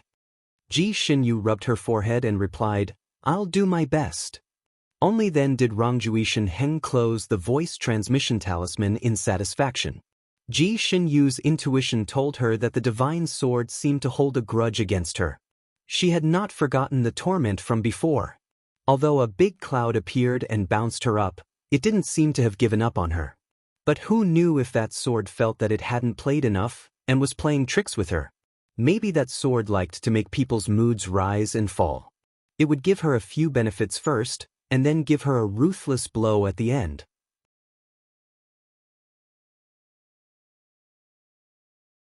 Chapter 2894.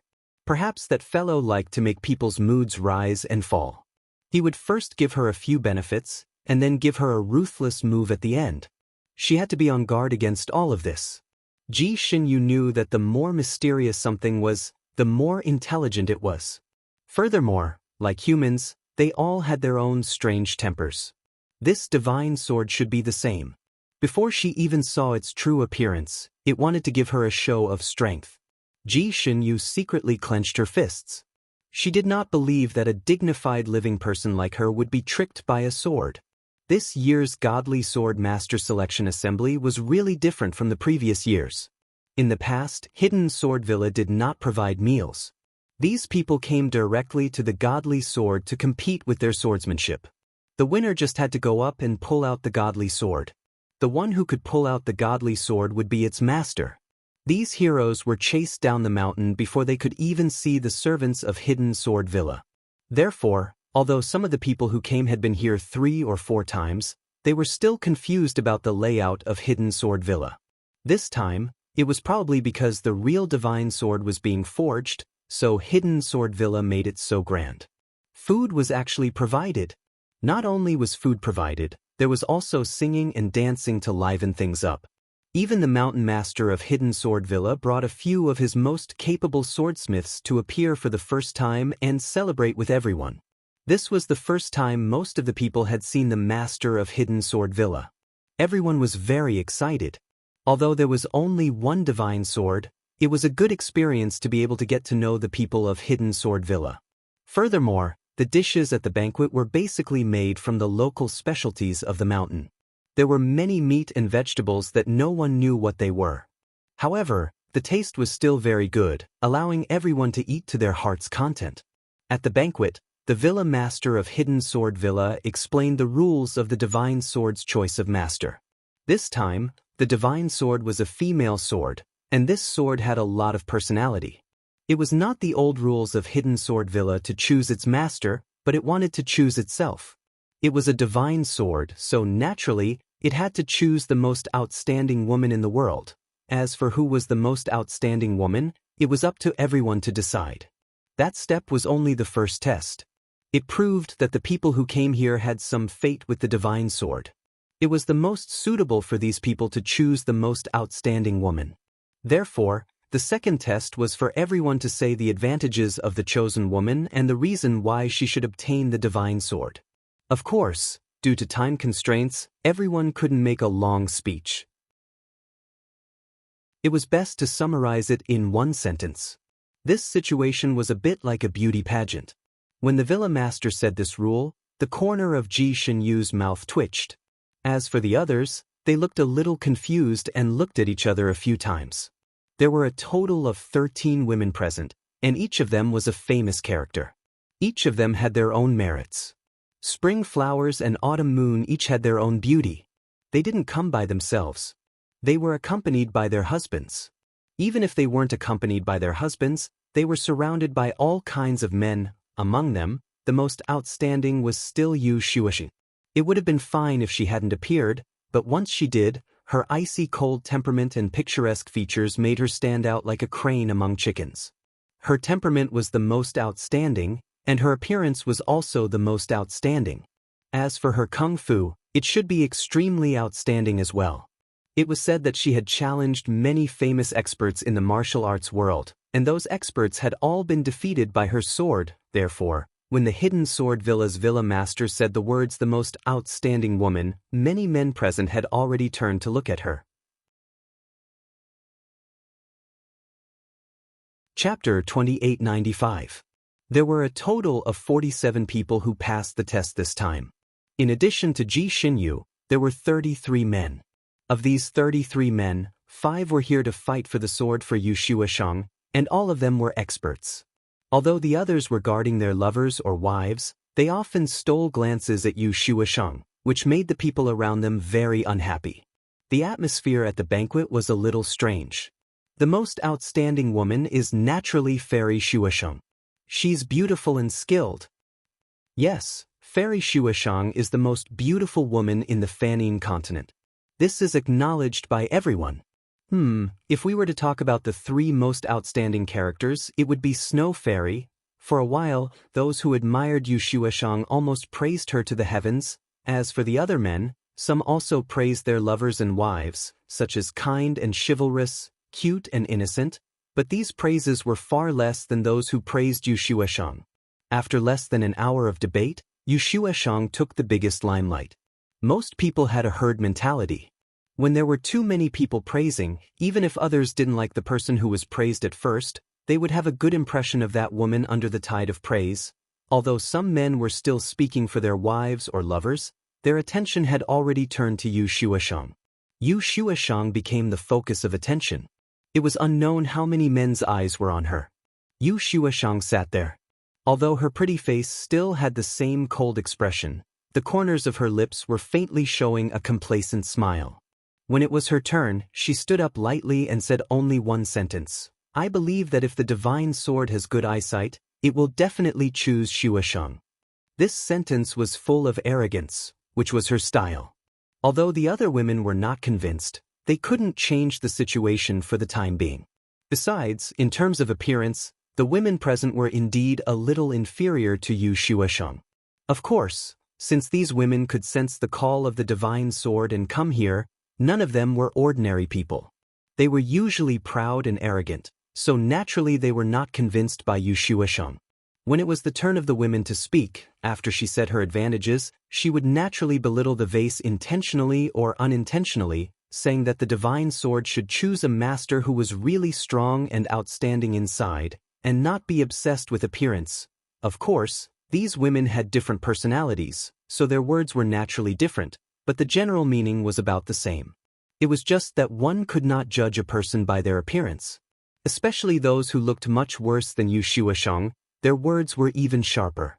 For a moment, the banquet was filled with the smell of gunpowder. When everyone entered the hall, they were not seated according to their status. They were all seated freely. As for Ji Xinyu, she liked to be quiet, so the table she was sitting at was a little remote, and she was also the last table to speak. There were only 3 people at her table, her, Xie Fenglu, and Huang Qinglu. The 3 of them all had outstanding appearances, so even though they were sitting in the corner, many people were paying attention to their table. This was especially true for the women, who glanced over from time to time. Everyone was guessing who these 3 people would fight for this divine sword. When the host asked about this table, Xie Fenglu was the first to speak. If we're talking about the most outstanding woman in the world, who can compare to my senior sister? Chapter 2896. Xie Fenglu was the first to speak. In terms of the most outstanding woman in the world, which one can compare to my senior sister? I'm only fighting for her. It's said that swords are given to famous scholars, and rouge is given to beautiful women. My senior sister is both a famous scholar and a beautiful woman. Whether it's her appearance or martial arts, which woman here can compare to her? When he said this, half of the hall fell silent. Princess Ji Xinyu's name could be said to have resounded through half the world. Originally, it was extremely dark, but now it was about to be cleared.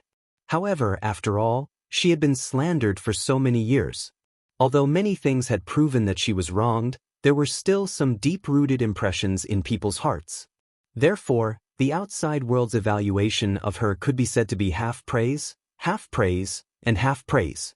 Although there were many people who had attended the birthday banquet of the Purple Cloud sect a while ago, those people were basically invited by the Purple Cloud sect. The Purple Cloud sect's invitation was very casual. He would send the invitation to whoever he liked. He did not care about the person's status, martial arts, or reputation. Especially those famous people who were too far away from the Purple Cloud sect. The Purple Cloud sect's sect master was too lazy to let his disciples send the invitation. Therefore, although the status of the people present was a big shot, and they were all very famous in the Fanning continent, there were not many who actually received an invitation from the Purple Cloud sect's sect master. Among the more than 40 people present, only 4 or 5 people had attended the Purple Cloud sect's sect master's birthday banquet and had seen Ji Xinyu's true appearance. However, the rumor that she was a great beauty had already spread throughout the Fanning continent. Therefore, when Xie Fenglu said this, the entire hall fell silent, and then there was a buzz of discussion. The host then turned to ask Ji Xinyu, who was spinning her wine cup, "Who is young Master Shin choosing the sword for?" Ji Xinyu only said 3 words, "Ji Xinyu." Xinyu, who had never been charmed by any woman, actually chose the princess. The host could not help but ask, "Young Master Shin, can you tell us the reason for choosing her?" Everyone also pricked up their ears, wanting to hear her say 1, 2, 3. Ji Xinyu smiled faintly and put down her wine cup. "There's no reason I'll choose her." Did she need a reason to choose her? Everyone. Among these people, Xinyu's reputation was extremely resounding. 1 sentence from him was more effective than 10 sentences from other men who didn't have high status.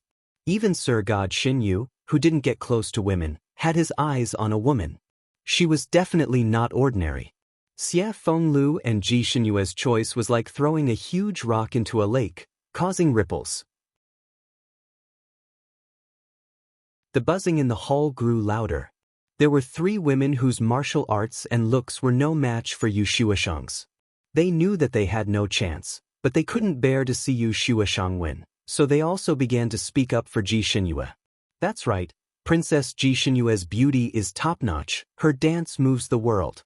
What's even rarer is that his martial arts are good and he's also a divine lord. That's right. I heard that even divine monarch Chang Bu Bai wasn't her match. She defeated him single-handedly in a few moves and he almost learned to crawl like a dog. Just based on this skill, it's much better than a certain embroidered pillow who thinks he's number 1. I think so too. Princess Ji Xinyue is the number 1 woman in the Fanning continent. As for the others, they're just names. The three women's words had a hidden meaning. Anyone who wasn't stupid would know who they were belittling. Yu Shuashang had been as indifferent as ice when she was being praised, maintaining her poise extremely well. However, after hearing these women's words, her pretty face clearly darkened. Chapter 2897. Her beautiful face clearly sank, and after the three women finished speaking, she suddenly laughed lightly. Princess Ji Xinyue is indeed not bad. Shuashang is 1,300 years old this year, and this senior's name is like thunder to my ears. It can be said that I grew up listening to her deeds. I heard that this senior had been wronged in the past few years.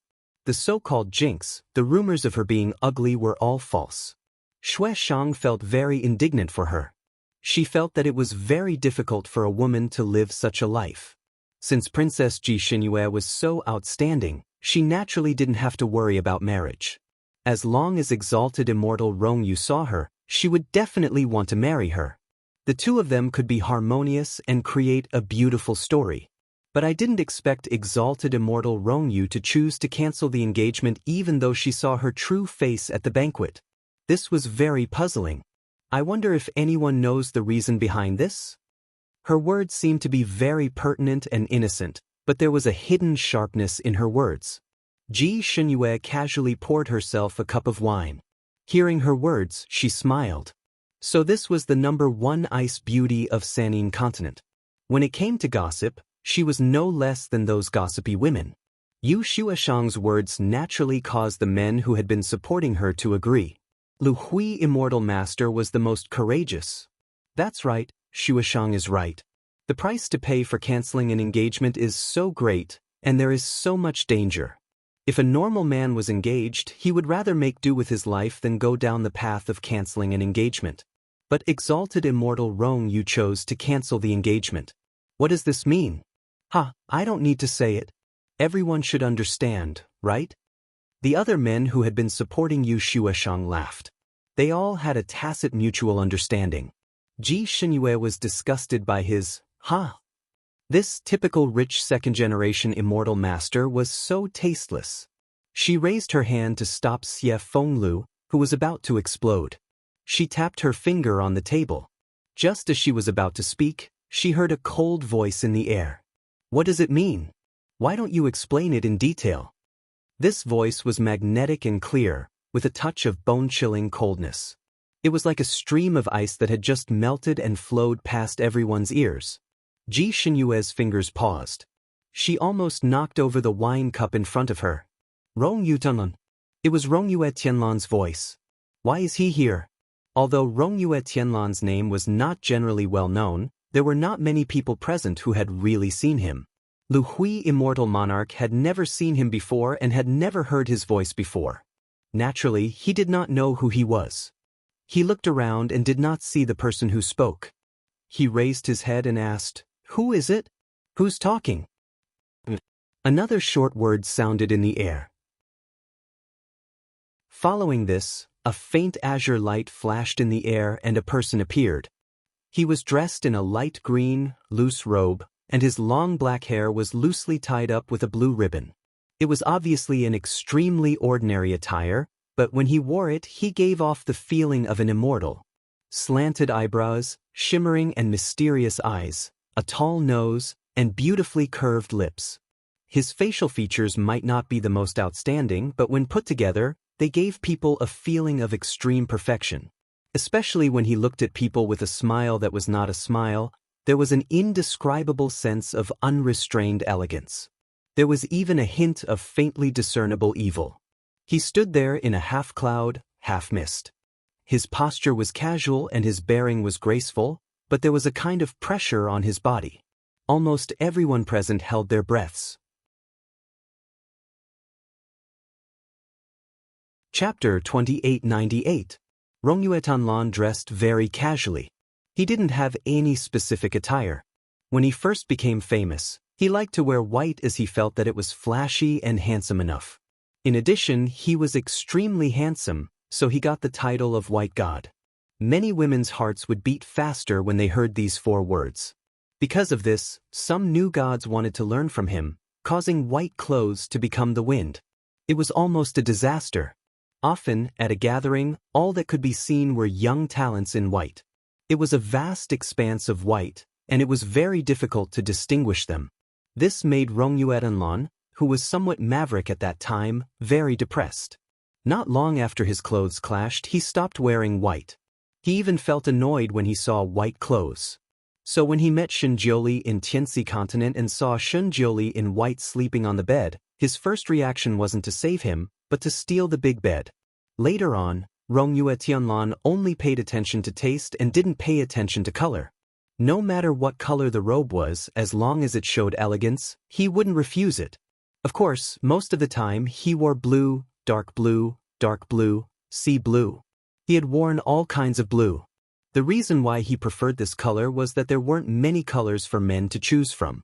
Basically, they were mainly blue, black, and white.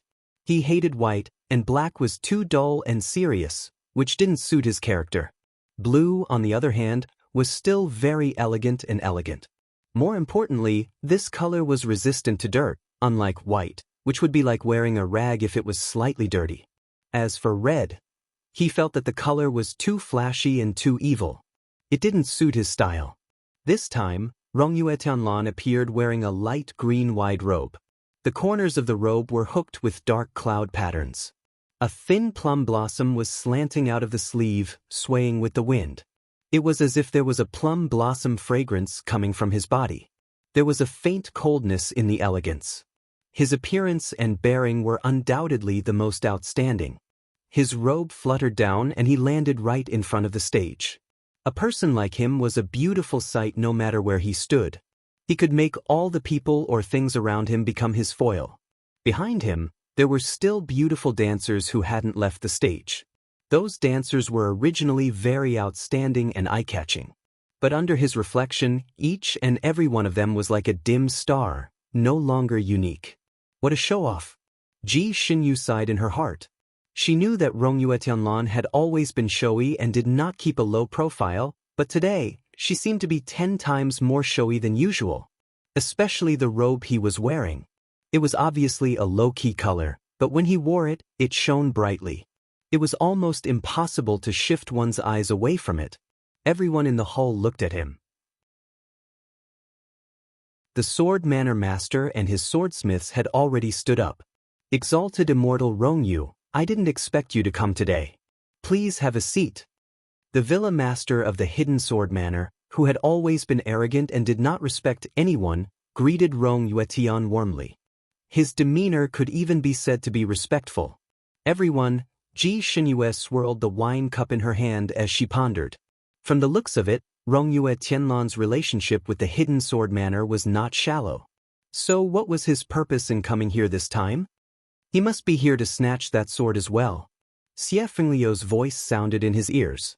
Ji Xinyu lamented in her heart that Xie Fenglu really knew how to read her mind. She asked, "It said that it's a female sword. If he came to take the sword, who would he give it to?" Chapter 2899. Could it be that he wanted to give it to her? Breakup compensation? Xie Fenglu smiled lightly, his eyes filled with disdain. 8 days ago, I saw him drinking with a white-clothed woman in a restaurant in Autumn Maple City. That white-clothed woman was extremely beautiful, and their expressions were very intimate. Ji Xinyue's fingertips paused for a moment, then she raised her eyebrows. I heard that he has many female friends, that lady in white might be one of them. Meeting a female friend by chance and having a drink in a restaurant was a very normal thing. Just like her, she also had a few female friends and would usually go for a drink when she met them. Of course, she had always been using the identity of Xinyu to outsiders. None of those friends knew her true identity and wanted nothing more than to put their arms around her shoulders when they saw her. Fortunately, she managed to slap them away without batting an eyelid. Ji Xinyue realized that her thoughts had wandered off again and quickly pulled herself back. Xie Fengliu's voice sounded again. That lady in white didn't seem like an ordinary female friend. He treated her differently and looked at her with a very gentle gaze. I also heard a few words of their conversation. That lady seemed to have mentioned some kind of sword, and then Rongyue Tianlan said to leave it to him. Now it seems that he came here to fight for the sword for that lady. There are already many opponents this time, if he joins in. As he spoke, Xie Fenglu was already very worried. Ji Xinyue frowned slightly and unhappily scolded her junior brother. Eavesdropping is immoral. Why did you have to listen in on other people's conversations? Xie Fenglu was speechless. After scolding her junior brother, Ji Xinyue didn't speak anymore and lowered her head to take a sip of wine. She and Rongyue Tianlan had already broken off their engagement and had nothing to do with each other anymore. Therefore, it had nothing to do with her who he fought for the sword for. At most, there would be one more opponent to fight for the sword. It was nothing, she didn't have much attachment to the sword in the first place. She twirled the wine glass in her hand and was deep in thought when she suddenly felt Xie Fenglu on her left side tense up. She was slightly stunned and turned to look at him. "What's wrong? What are you nervous about?" Before she could finish her sentence, there seemed to be movement on her right side. A clear and magnetic voice sounded. "This seat is not bad. This supreme immortal will sit here." Ji Xinyue turned her head stiffly and saw the exalted immortal Rongyue Tianlan sitting down on the empty seat to her right. The distance between them was less than half a foot, and when they sat down, his shoulder was almost touching hers. The familiar faint plum fragrance entered her nose, causing Ji Xinyu to feel an indescribable sense of irritation. This person had a halo around him. As he sat there, he attracted the attention of everyone present. Ever since he appeared, all the women present were dumbfounded. Even Yu Shueshang's cold eyes flashed with a touch of fire. Although she did not stare directly at Rongyue Tian, she still glanced at her from time to time. Therefore, Rongyue Tianlan's every move did not escape her eyes. She saw this exalted immortal Rongyu politely reject the hidden sword manor lord's good intentions, saying that she was also here to fight for the sword, so she should sit at the same table as everyone else. Then he fluttered over to them. The other men were still fine, but the women below almost went crazy. Their eyes followed him, and they couldn't wait to invite him to sit at the same table as them. They might not be able to get the sword, but if they could eat at the same table as this supreme immortal, then this trip would not be in vain. Chapter 2900. Although Yu Shueshang's expression did not change, her fingers holding the wine cup were trembling slightly. She was not far from Ji Xinyue's table. Seeing that he was walking towards her son, she immediately transmitted a message to Le Hui deity, asking him to quickly get up and give up his seat. Le Hui deity was naturally unwilling, but Yu Shueshang was very anxious and her words were also very strict. She made it clear that if he did not give up his seat now, she would never see him again and would never contact him again for the rest of their lives.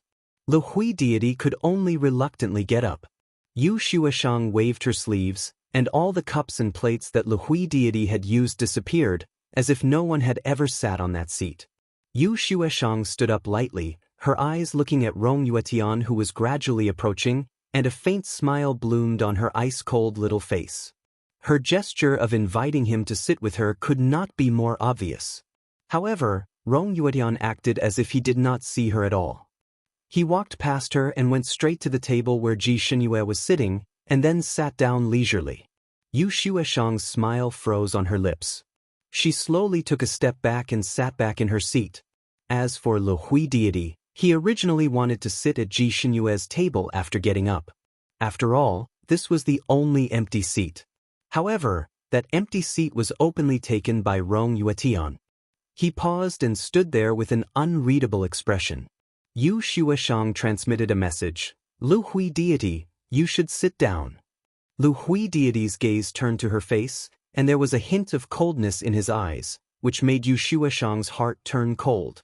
However, since Lu Hui deity saw her, he stuck to her like a pug, so she did not take Lu Hui deity's coldness to heart.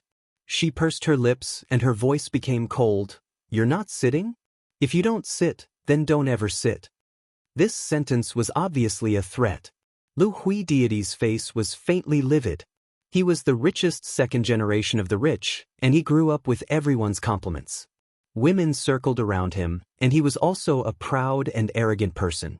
He was really moved by Yu Shueshang's beauty and temperament.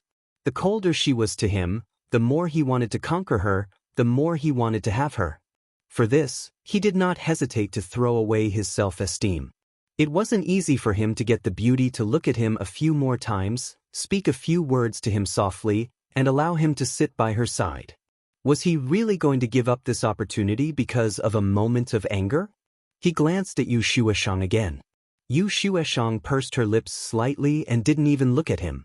She lowered her head slightly and he could only see the side of her face that was as white as jade. It was as perfect as a jade carving. She was the most beautiful and elegant beauty he had ever seen. It would be a pity to miss this opportunity. In the end, he sat back down without any backbone. After he sat down, Yu Shueshang secretly let out a sigh of relief, but her pretty face became even colder. She was indeed worthy of the title of Ice Beauty. Seeing her like this, Immortal Master Lu Hui poured her a cup of wine and said in a low voice, "You're cold, drink a cup of wine to warm your body." Yu Shueshang pursed her lips and ignored him. Lu Hui, Immortal Monarch, had a headache. He raised his hand and rubbed the space between his eyebrows. He felt that everything seemed to be going wrong today. "Are you Lu Hui, Immortal Monarch? Just now, you said that I broke off the engagement. What does that mean? Why don't you explain it in detail?" Rong Yuetian's voice sounded faintly, and everyone in the hall was silent again. It seemed that he had not let Lu Hui, Immortal Monarch, go. The veins on Lu Hui, Immortal Monarch's forehead jumped even more. This. He glanced at Yu Shueshang, but Yu Shueshang didn't look at him. Obviously, she didn't want to help him out. Chapter 2901. He could only bite the bullet and say, "This means that His Highness Rong Yu doesn't like Princess Ji Shenyue. Ji Shenyue isn't as outstanding as they say." Ji Shenyue frowned. What kind of strange argument was this? Rong Yu Tianlan didn't like her because she wasn't outstanding enough? Ji Shenyue wasn't made of gold or jewels. She couldn't make everyone like her. Rong Yu Tianlan wasn't some yardstick either. Anything he didn't like wasn't good. She placed the wine cup on the table and was about to say something when Rong Yu Tianlan's hand suddenly reached out and pressed against the back of her hand. His hand was warm. Ji Shenyue froze. She was about to withdraw her hand, but he had already moved his hand away. He picked up the cup of tea in front of her and blew on the tea leaves. He said calmly, "You're wrong. I want to cancel the engagement not because she isn't outstanding enough, but because she's too outstanding. I have no choice but to cancel the engagement." His words shocked everyone. Who would cancel an engagement because a woman was too outstanding? Everyone looked at him, including Ji Shenyue. She wanted to hear what nonsense he was going to say. Deity Lu Hui sneered. Supreme Immortal Rong Yu's words are confusing.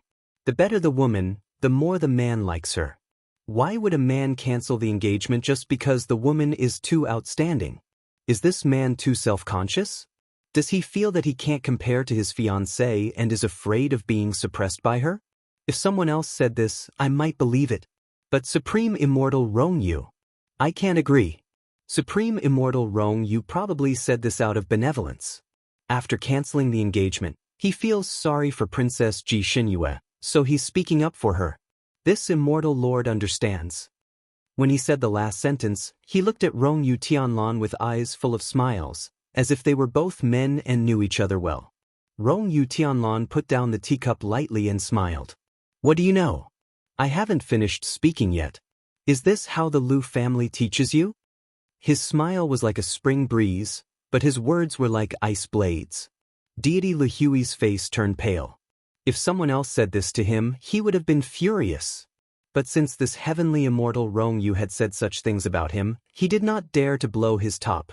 His handsome face was a mixture of green and white, and his mouth was slightly open, unable to speak. Another immortal spoke up. "Can exalted immortal Rong Yu give us a reason for canceling the engagement because the other party is too outstanding?" Rong Yuetianlan took a sip of tea and said in a light voice, "It's very simple. It's because the marriage contract is the order of the parents and the words of the matchmaker. This kind of engagement was not in line with our statuses, and it was not respectful to her. What's more, I even ran away from the marriage at that time and caused her a lot of harm, so this marriage contract is even more unreasonable for her. That's why I had to go through so much trouble to break off this engagement. Then I'll chase after her again. Clang! The wine cup in Ji Xinyu's hand fell to the ground. She looked at Rong Yuetian in disbelief, feeling that he had taken the wrong medicine today. Or maybe his brain was flooded with water. He broke off the engagement with her so that he could pursue her again? Did he eat too much? He had broken off the engagement with her for Ji Tianyue's sake.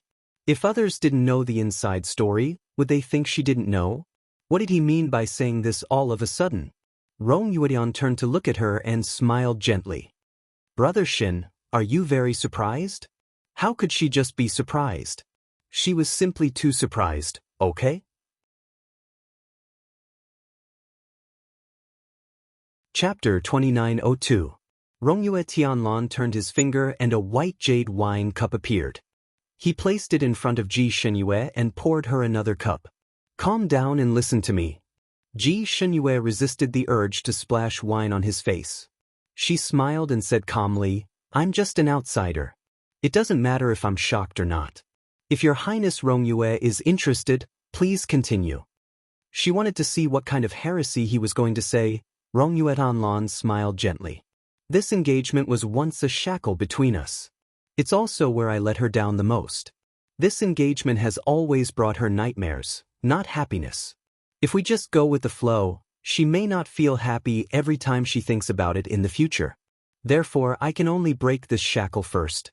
I want to give her a completely new marriage contract, a pure marriage contract between me and her, and not a marriage contract between the Nantian clan and the Eastern Sky clan for the sake of joining hands. That is the true respect for her.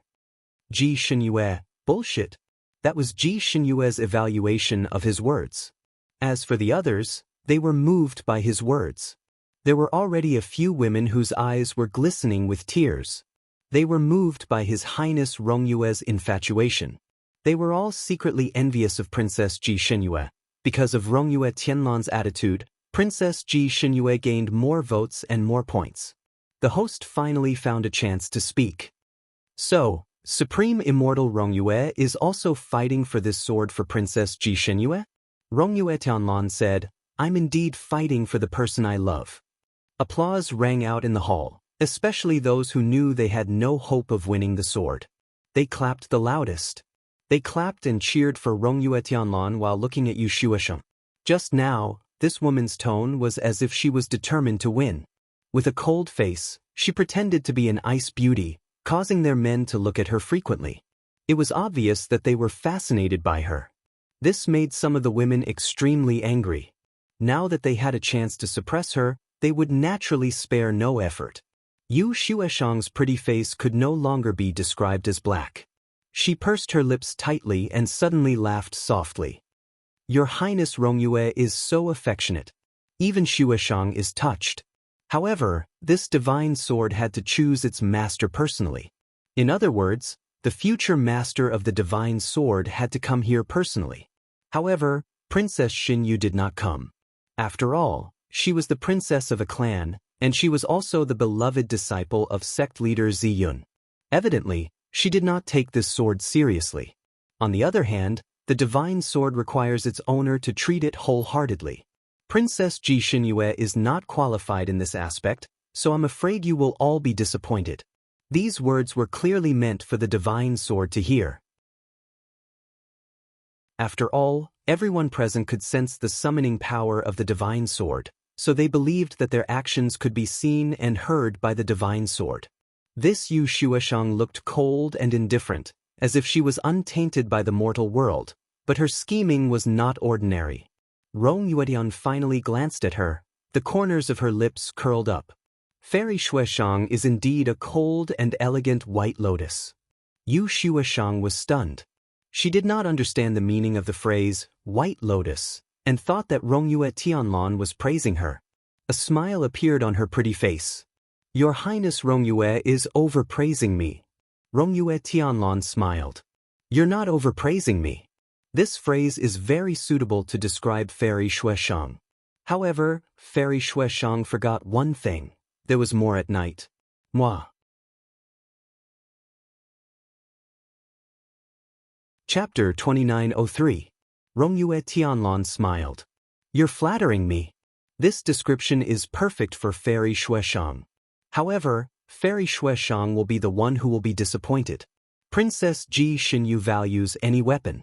Even if it's an ordinary saber, she will take good care of it, not willing to let it be damaged. If she gets the divine sword, it will complement each other. The divine sword will be able to display its true power and become famous. If it falls into the hands of a woman who only seeks protection from a man and doesn't work hard herself, what's the difference between her and a vase? Yu Shueshang was speechless. Her usually snow-white face turned red.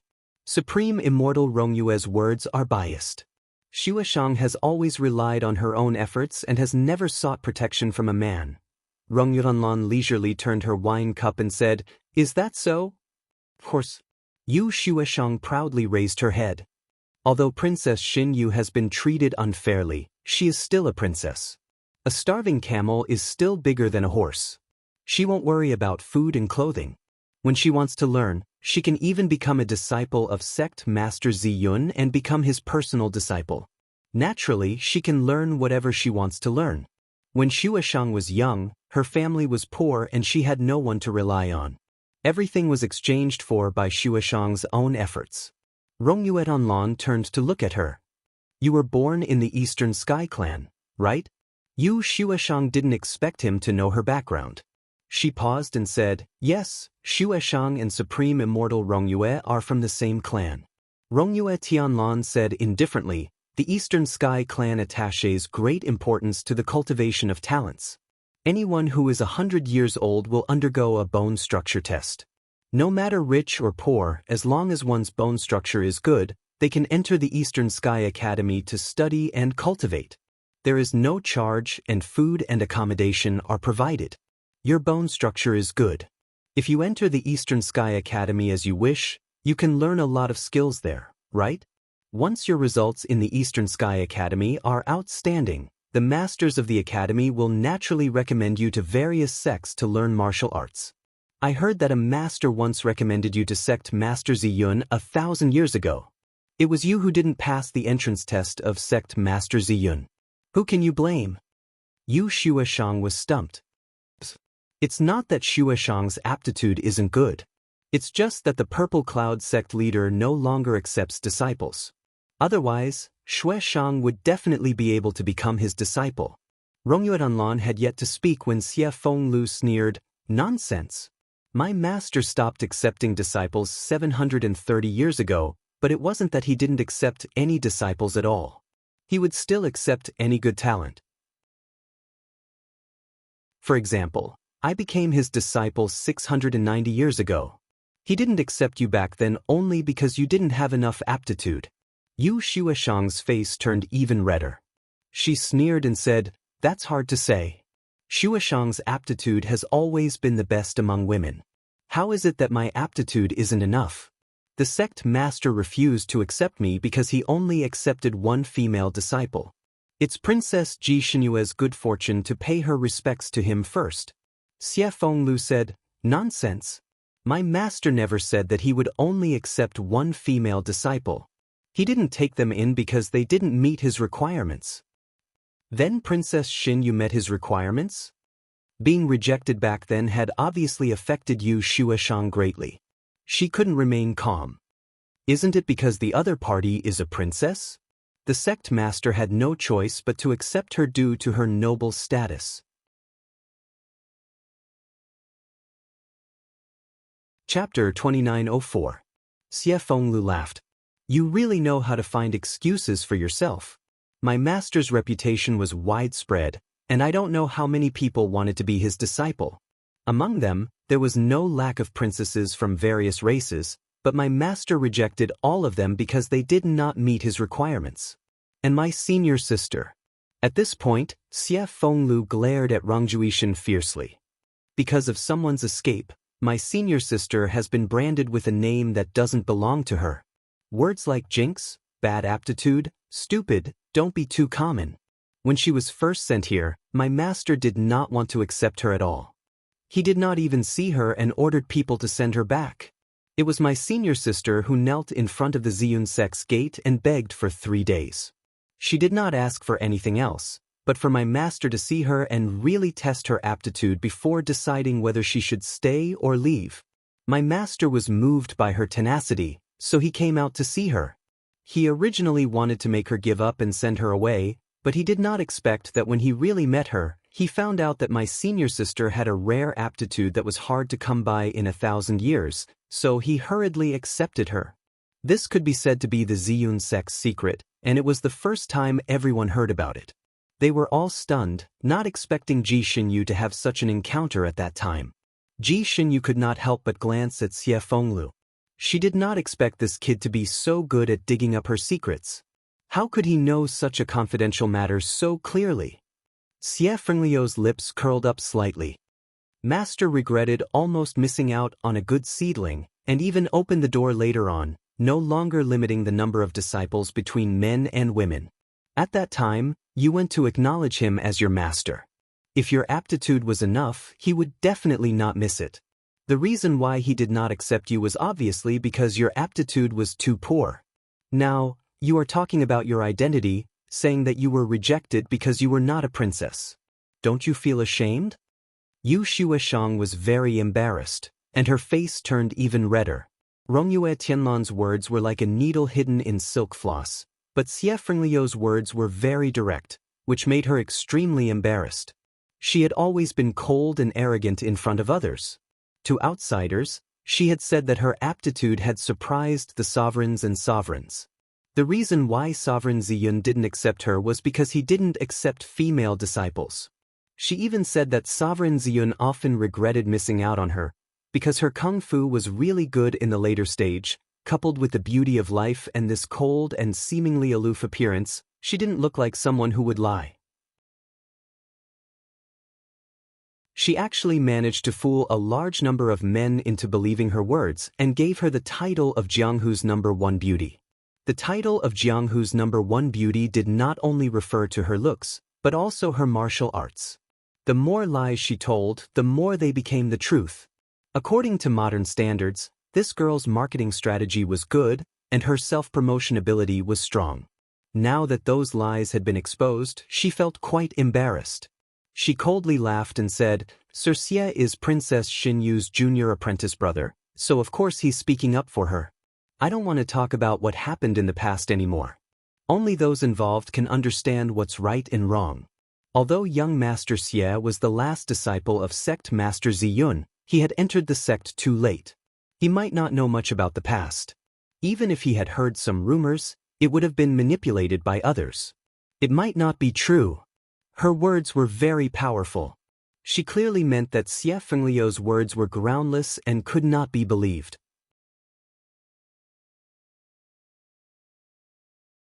Chapter 2905. She even hinted that what Xie Fenglu heard was said by Ji Xinyu herself. Besides, they were on the same side, so everything Xie Fenglu said couldn't be trusted. Sure enough, after she said this, everyone began to doubt Xie Fenglu's original words again. Deity Lu Hui took the opportunity to say, "That's right. Lord Xie has always fought for opportunities for your senior sister, so naturally he'll side with her. What he said is unbelievable. For example, you said that the snow-clad fairy was rejected by Sect Master Ziyun because of her poor aptitude. However, the snow-clad fairy's aptitude clearly wasn't bad. Otherwise, she wouldn't have been able to join the Clear Sky sect and become Sect Master Ziyun's disciple. It's even more impossible for her to cultivate to the level of a deity at such a young age. She won the title of the #1 beauty in the Jianghu. Don't you think so?" Yu Shueshang had many followers, so they all nodded in agreement. Yu Shueshang's eyes flashed with pride, and she smiled faintly. Actually, there's no need to mention the past. Although Xuechang's background is low, the heavens reward those who work hard. Xuechang finally won some fame in the Jianghu. She relied entirely on her own strength and didn't rely on anyone or any background. The divine sword has a spirit, so it won't recognize a master based on one's status, but on one's actual ability. She floated there, like a plum blossom proud of the moon, looking awe-inspiring and unyielding. Xie Fenglu was rendered speechless by her words. Rong Yuishenlin sat there, twirling his fan as he watched her speak. When she finished speaking, he slowly opened his mouth and asked a seemingly unrelated question. Where did Fairy Xuechang go after she was rejected by sect leader Ziyun? Yu Xueshang was stunned, then answered, Xuechang went to the Clear Sky sect after she was rejected, and was accepted as a disciple by sect leader Ziyun. Rangi Yuishenlin twirled his fan. You were rejected by sect leader Ziyun in February of that year. However, you entered the Clear Sky sect in June of the following year. Where did you go during that time? Yu Xueshang's heart skipped a beat. I traveled everywhere to find a master. Then you and immortal master Wu Tianqing met at that time, right? Rangi Yuishenlin threw out another question. Yu Xueshang's expression changed slightly.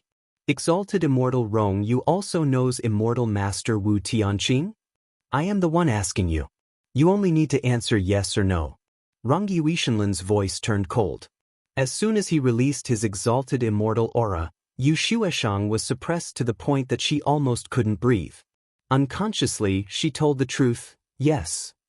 Wu Tianqing's aptitude is not bad.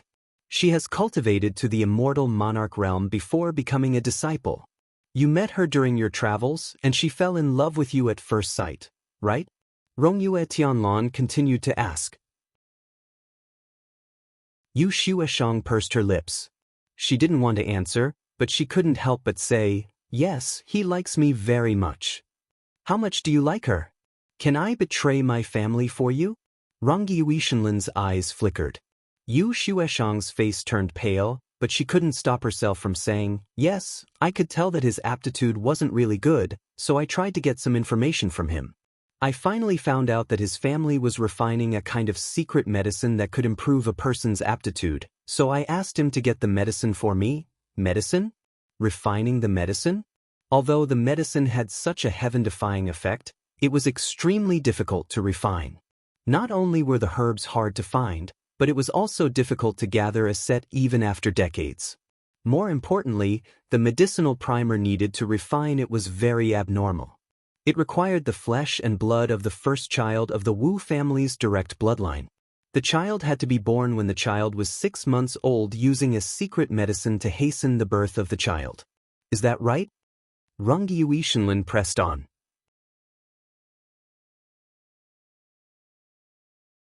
Chapter 2906. There was actually such a perverted medicine. Everyone's expression changed. They all knew about the Wu family. Generally, a family might not produce a genius with extraordinary aptitude after many years, but the Wu family produced one in every generation, making everyone in the Fanning continent envious. So this was how the Wu family got their good aptitude. At this time, Yu Xueshang really became the center of attention. She bit her lips so hard that they almost broke, but still nodded. Yes. The Wu family's medicine is passed down from generation to generation. Every direct descendant of the Wu family will refine their first child into medicine. Wu Tianqing is the eldest son of the Wu family's direct descendant. He actually hates this method of his family, so he traveled the continent to find a way to replace this primer. In the end, he met you. This method was originally the Wu family's secret, but he still told you. At that time, you agreed with him and even said that you would help him find such a substitute. In the end, you got him drunk at night and sent him to the bed of a virgin. He mistook that woman for you and had a night of passion with her. Before Wu Tianqing woke up, you took the woman away and slept next to him. After he woke up, he thought that he had this relationship with you and treated you better. He even treated you as his wife and passed the Wu family's top secret martial arts to you. You pretended to be a snake with him, and at the same time, you tried to make the woman and Wu Tianqing sleep together. Finally, the woman got pregnant, and you used your pregnancy as an excuse to not get close to him.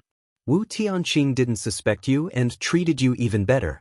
He also promised you that he would never use your fetus to refine pills, even if it meant offending the entire family.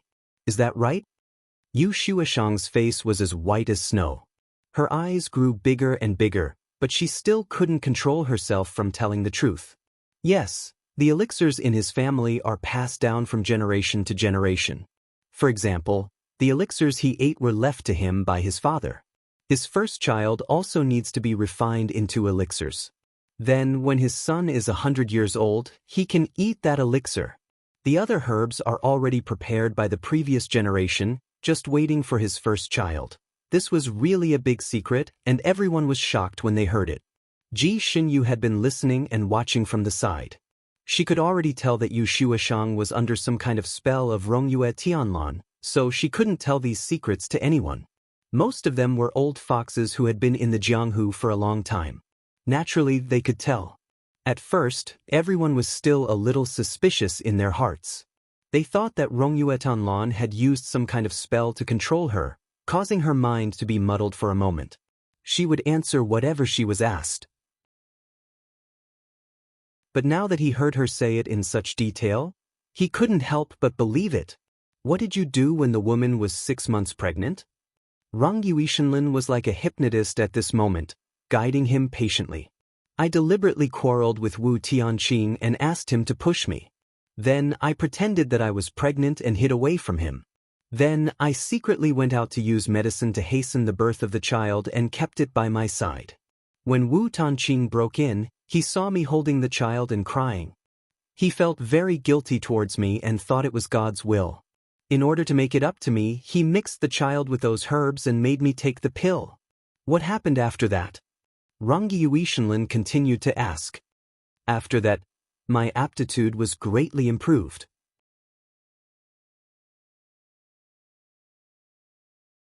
Chapter 2907. Later on, my aptitude improved tremendously. Then I created a tragedy and made it seem like I had died. Because I had used a fake name for Wu Tianqing, I successfully joined the Clear Sky sect after escaping and changed back to my real name. No one else knows about what happened between him and me, so no one else knows about this matter. Everyone was speechless. This was truly a good plan. It was also vicious and decisive enough. Everyone knew what had happened to Wu Tianqing. It was said that he had the highest aptitude in the Wu family and was the only child who was favored the most. Later, he met a strange woman during his travels and fell in love with her at first sight. They were inseparable until the woman died tragically. Wu Tianqing couldn't bear the blow and went crazy. He ran around the Sanskrit continent until he somehow fell into the sea and was never seen again. The Wu family's direct line of descent was also cut off because of his early death. Since then, the Wu family had been unable to recover from the setback, and no one with aptitude had been born. Everyone looked at Yu Shuashang with shock and disbelief in their eyes. No one expected the snow fairy, who had always been known to be otherworldly, to have such a scheming mind. Wu Tianqing's story was a tragic love story in the Jianghu. It was almost comparable to the modern version of Liang Zhu, and it was even adapted into a novel that was widely read in the Fanning continent. Who would have thought that such a sordid past was hidden behind this beautiful love story? It was just a big scam from beginning to end. It was just a show directed and acted by the Snow Fairy for her own selfish reasons. She was the only one who benefited from it from the beginning to the end. The men who had been circling Yu Shuashang just now were also looking at her, as if they had been struck by lightning. Rong Yuanlan took another sip of tea and smiled faintly. Very well. Since you said it yourself, I don't need to say anything more. Your kung fu was indeed obtained through your own efforts, but the methods you used were too dirty. As for how you continued to use your beauty to seduce men and cheat them of all kinds of treasures and family skills, I don't need to list them one by one. It's tiring. He turned to the side and poured a cup of tea for Ji Xinyu, pushing it to her. Don't just drink, it's bad for your stomach. Ji Xinyu was actually shocked by the secret that Rong Yuetian had revealed. She was still in a daze, but Rong Yuetin's attitude changed too quickly. She did not react in time. He pushed the tea over and she picked it up to drink. After taking a sip, she finally realized that something was wrong. The cup in her hand was Rongyue Tianlan's private collection. The bottom of the cup was even engraved with his personal seal. And the cup that she was drinking tea with just now was held in Rongyue Tianlan's hands, slowly sipping. They changed their cups. And she didn't even know when it was changed. Ji Xinyue looked at the cup in her hand. This should be Rongyue Tianlan's personal cup, right? When she was drinking with him at the moon-admiring peak, she saw him drinking tea from this very cup. Rong Yu Tianlan loved treasures. Any of the utensils he used were all treasures, and the cup in Ji Xinyu's hand was no exception. It was azure in color and sparkled like a pearl. When he held it in his hand, it felt warm and comfortable. What was even rarer was that the patterns on the cup could change according to the type of tea in the cup. It could be sunny after the rain, misty rain, or cloudy, and so on.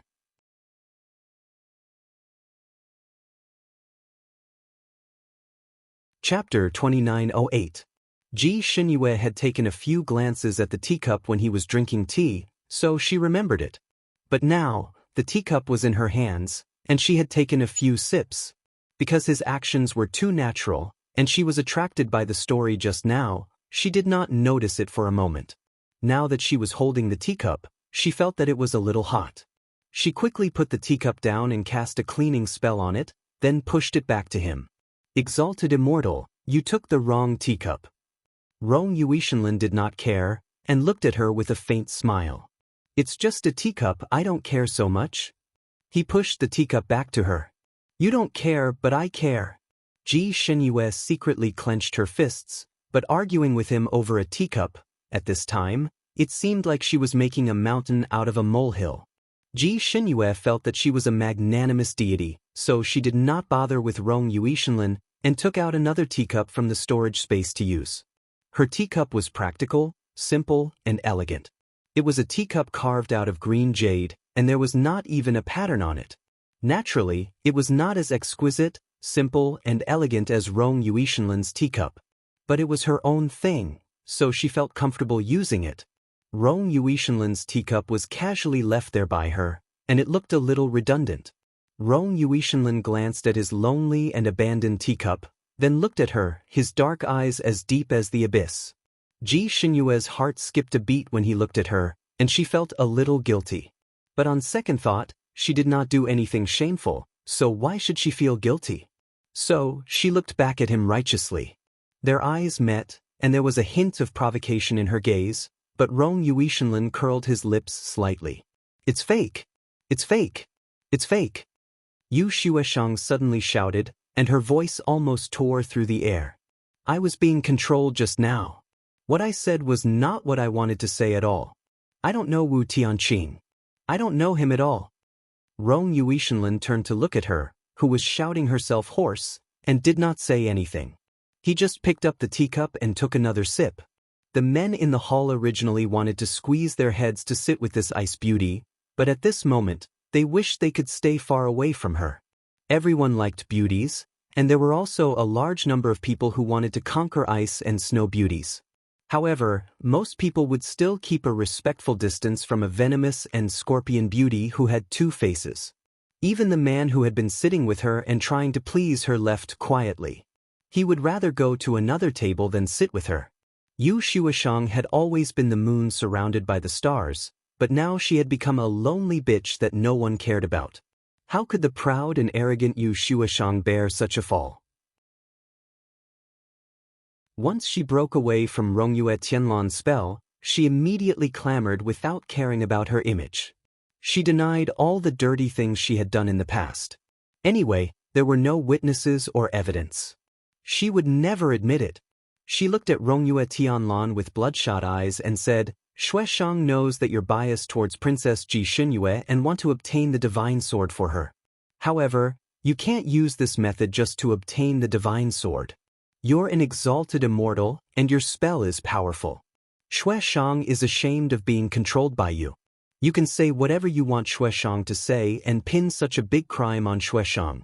How can you bear to wrong a weak woman like me, who has no background and no status? Xueshang can only die to prove my innocence.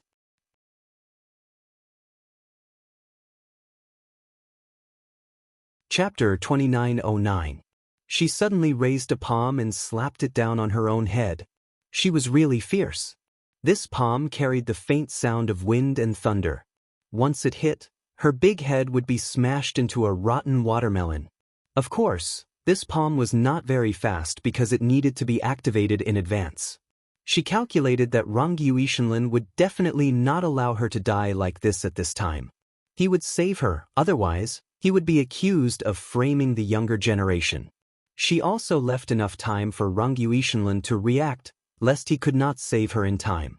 Unexpectedly, her palm was about to hit her forehead. She had already felt the huge pressure brought by the palm on her head. Rong Yuishenlin was still looking at her lazily and had no intention of making a move. At this moment, Yu Shueshang regretted it. She had sold her body many times and put in a lot of effort to climb to this position. How could she be willing to die like this? But the words had already been said. If no one stopped her, how could she have the nerve to go easy on him? She regretted it so much that she wanted to vomit blood. She felt that she should not have been so impulsive that she could not step down. Now, she could only slap herself to death first. Fortunately, she had already cultivated her soul. As long as her soul did not die, even if her body died, she could make a new body and reincarnate 100 years later. She made up her mind and wanted to slap the real thing. Suddenly, a whirlwind flashed by and stopped her palm from descending. Rong Yuishenlin finally made a move. Yu Shueshang breathed a sigh of relief. Just as she was about to take the opportunity to put down her hand that had almost caused trouble, a blue light followed closely behind the whirlwind. The whirlwind stopped her palm, but the blue light directly attacked her Baihui acupoint. Yu Shueshang's face changed greatly. If she committed suicide, she could still leave her soul behind and make a comeback. But if she was hit by the blue light, even her soul would be scattered and she would really die. In this crisis, she did not have time to think carefully. She suddenly bent over and at the same time, her palms turned up like a lotus flower. A green shield appeared from her palms and shrouded her body in an instant. This move was very beautiful. It was a real life-saving move. Rong Yuishenlin's eyelashes curved slightly. With a flip of her palm, the blue light disappeared automatically before it could touch the shield. Yu Shueshang felt as if she had just been saved from the king of hell. She broke out in a cold sweat. When she saw that the blue light had disappeared, she removed the green light shield around her body and glared at Rong Yuishenlin. You, a dignified immortal, actually wanted to kill me to silence me? Her words were very righteous, but Rong Yuetian looked at her with a smile that was not a smile. She turned the teacup in her hand and asked leisurely, "What trick did you use just now?" Yu Shueshang paused. Her face suddenly turned pale, and cold sweat seeped out of her forehead. She tried to refute, What trick? She was too nervous just now. He actually couldn't help but use this move. Rong Yuetian no longer paid attention to her. Instead, her gaze swept across the crowd. Who recognizes the life-saving shield that Yu Xianzi used just now? The people present could be said to be a gathering of masters. They were all experienced and knowledgeable people. A few people had already shouted, that is the Wu family's unique skill. It is also Wu Tianqing's unique life-saving skill. It is called the Green Light Shield. I once drank wine with Wu Tianqing and he showed it to me. It can't be wrong. Yes. I have seen it before too.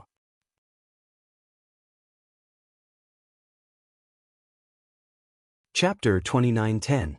This move was lost after Wu Tianqing died. I didn't expect to see it again today. But, how dare you say you don't know Wu Tianqing? Then how did you learn her ultimate move? That's right. This ultimate move needs to be combined with the mental cultivation method. Even if an outsider saw Wu Tianqing use this move 100 times, it would be useless if they didn't know the mental cultivation method. This move was obviously taught to you by Wu Tianqing. Shameless. How dare you deny it and say that Heavenly Immortal Rong Yu is framing you? Luckily, Heavenly Immortal Rong Yu exposed her true colors. Otherwise, who knows how many stupid men would be fooled? There was a lot of discussion in the hall, and they were all scolding Yu Shueshang.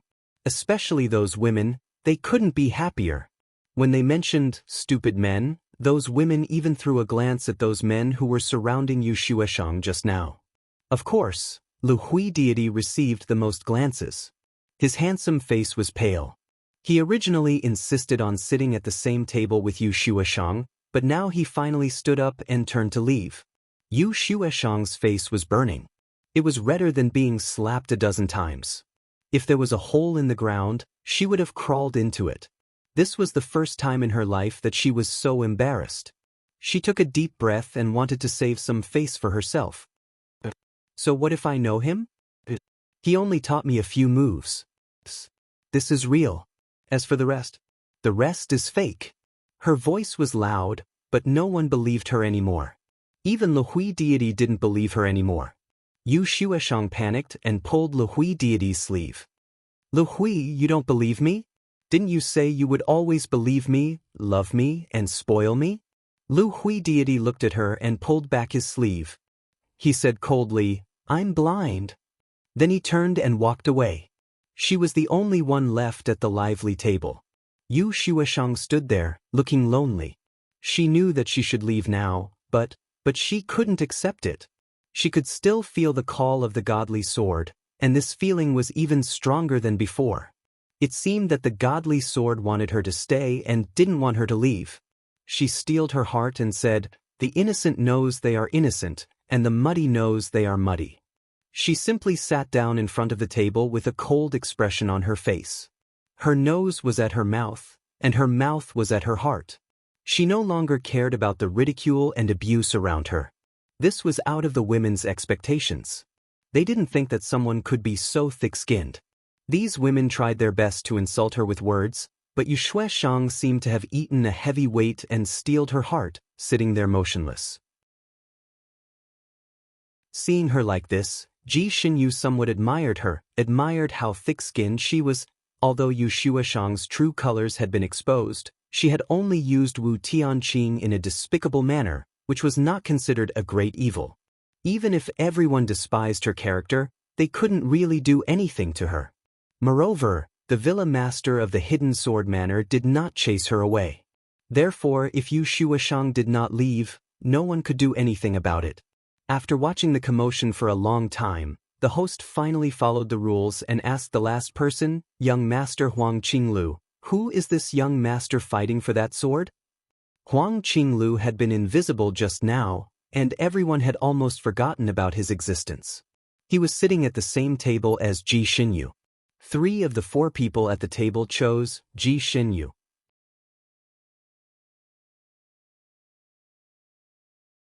Chapter 29:11. Everyone's first reaction was that he would definitely choose Ji Xinyu. Unexpectedly, this Master Huang smiled and looked at Xie Fenglu, saying calmly, I did it for him. Everyone, the wine cup in Ji Xinyu's hand almost fell to the ground again. Xie Fenglu jumped up, his baby face flushed red. What nonsense are you talking about? I'm a man. Huang Qinglu was very calm. He raised his eyebrows and looked at him. Did I say you're a woman? Then why did you want to give me that broken sword? Xie Fenglu was about to speak without thinking. Just as he finished speaking, he felt as if his heart was hit by something angry. Then he disappeared with a whoosh. Everyone was stunned. Ji Xinyu couldn't help but stand up. Fenglu. Just as she stood up, Rongyue Tianlan put the folding fan in his hand on her shoulder. Don't worry, he's fine. It's just that he offended the divine sword with his mouth. The divine sword was angry and cut off his summons. He was punished to leave the mountain. Could it be like this? Ji Xinyu thought of how she was also punished by the divine sword because of one sentence, and finally believed it. She couldn't help but look at the culprit, Huang Qinglu, but Huang Qinglu raised his eyebrows and stood up. Since the divine sword is not fated with him, then I don't need to stay here anymore. He turned around and disappeared. Ji Xinyu, who was this Huang Qinglu? There seemed to be something strange between him and Old Ninth. Could it be? Could it be gay? Her junior brother was gay? She shuddered. Master would beat him to death. Ji Xinyu had always dressed as a man on the mainland. She naturally had a lot of experience. She had seen a few gay couples, and those couples loved each other to death. It was very touching. Ji Xinyu herself didn't object to being gay. Love, in fact, was not differentiated between men and women, she understood. But if her own junior brother was gay, she didn't mind, but her master hated gay people the most. If it wasn't his disciple, as long as he saw gay people, he would always want to break them up. But if it was his disciple, her little junior brother would most likely be skinned alive. Thinking up to this point, Ji Xinyu shuddered again. She had been lost in her thoughts the entire time, so she didn't hear what the hidden sword manor lord had said. Until Rongyue Tianlan, who was beside him, suddenly stood up and said, "I can replace Ji Xinyu and partner with Xinyu." Amidst the silence, Ji Xinyu's consciousness was finally pulled back. She raised her head in confusion. Then, he was even more surprised to find that there were actually countless passageways around the hall. Each passageway was bottomless and had no end in sight. Hidden Sword Villa's villa master and his subordinates stood at the entrance of a passageway and said, "Then I wish everyone good luck." Then they simply entered the tunnel behind them, and the tunnel quickly disappeared as they entered. What's going on? Ji Xinyu regretted being absent-minded just now, causing her to be completely out of sorts. Rong Yuetian pulled her up. Let's go together." Her figure rose and pulled her to stand in the middle of the hall. "Come, tell me, which one do you want?" Ji Xinyu originally wanted to pull her hand back, but she was stunned by his question. She looked at him with a confused face. "What do you mean, which one do you want? Which passageway do you think beckons you more?" Rong Yuetian looked at her with sparkling eyes. "You're tuning in to the Dreamy Chapters YouTube channel. We're so grateful for your support, and don't forget to subscribe to join us on this incredible journey through captivating stories. Your generosity through donations truly makes a world of difference, as it's the primary source of revenue that allows me to expand and enhance this channel for you. Thank you from the bottom of my heart for being a part of this adventure.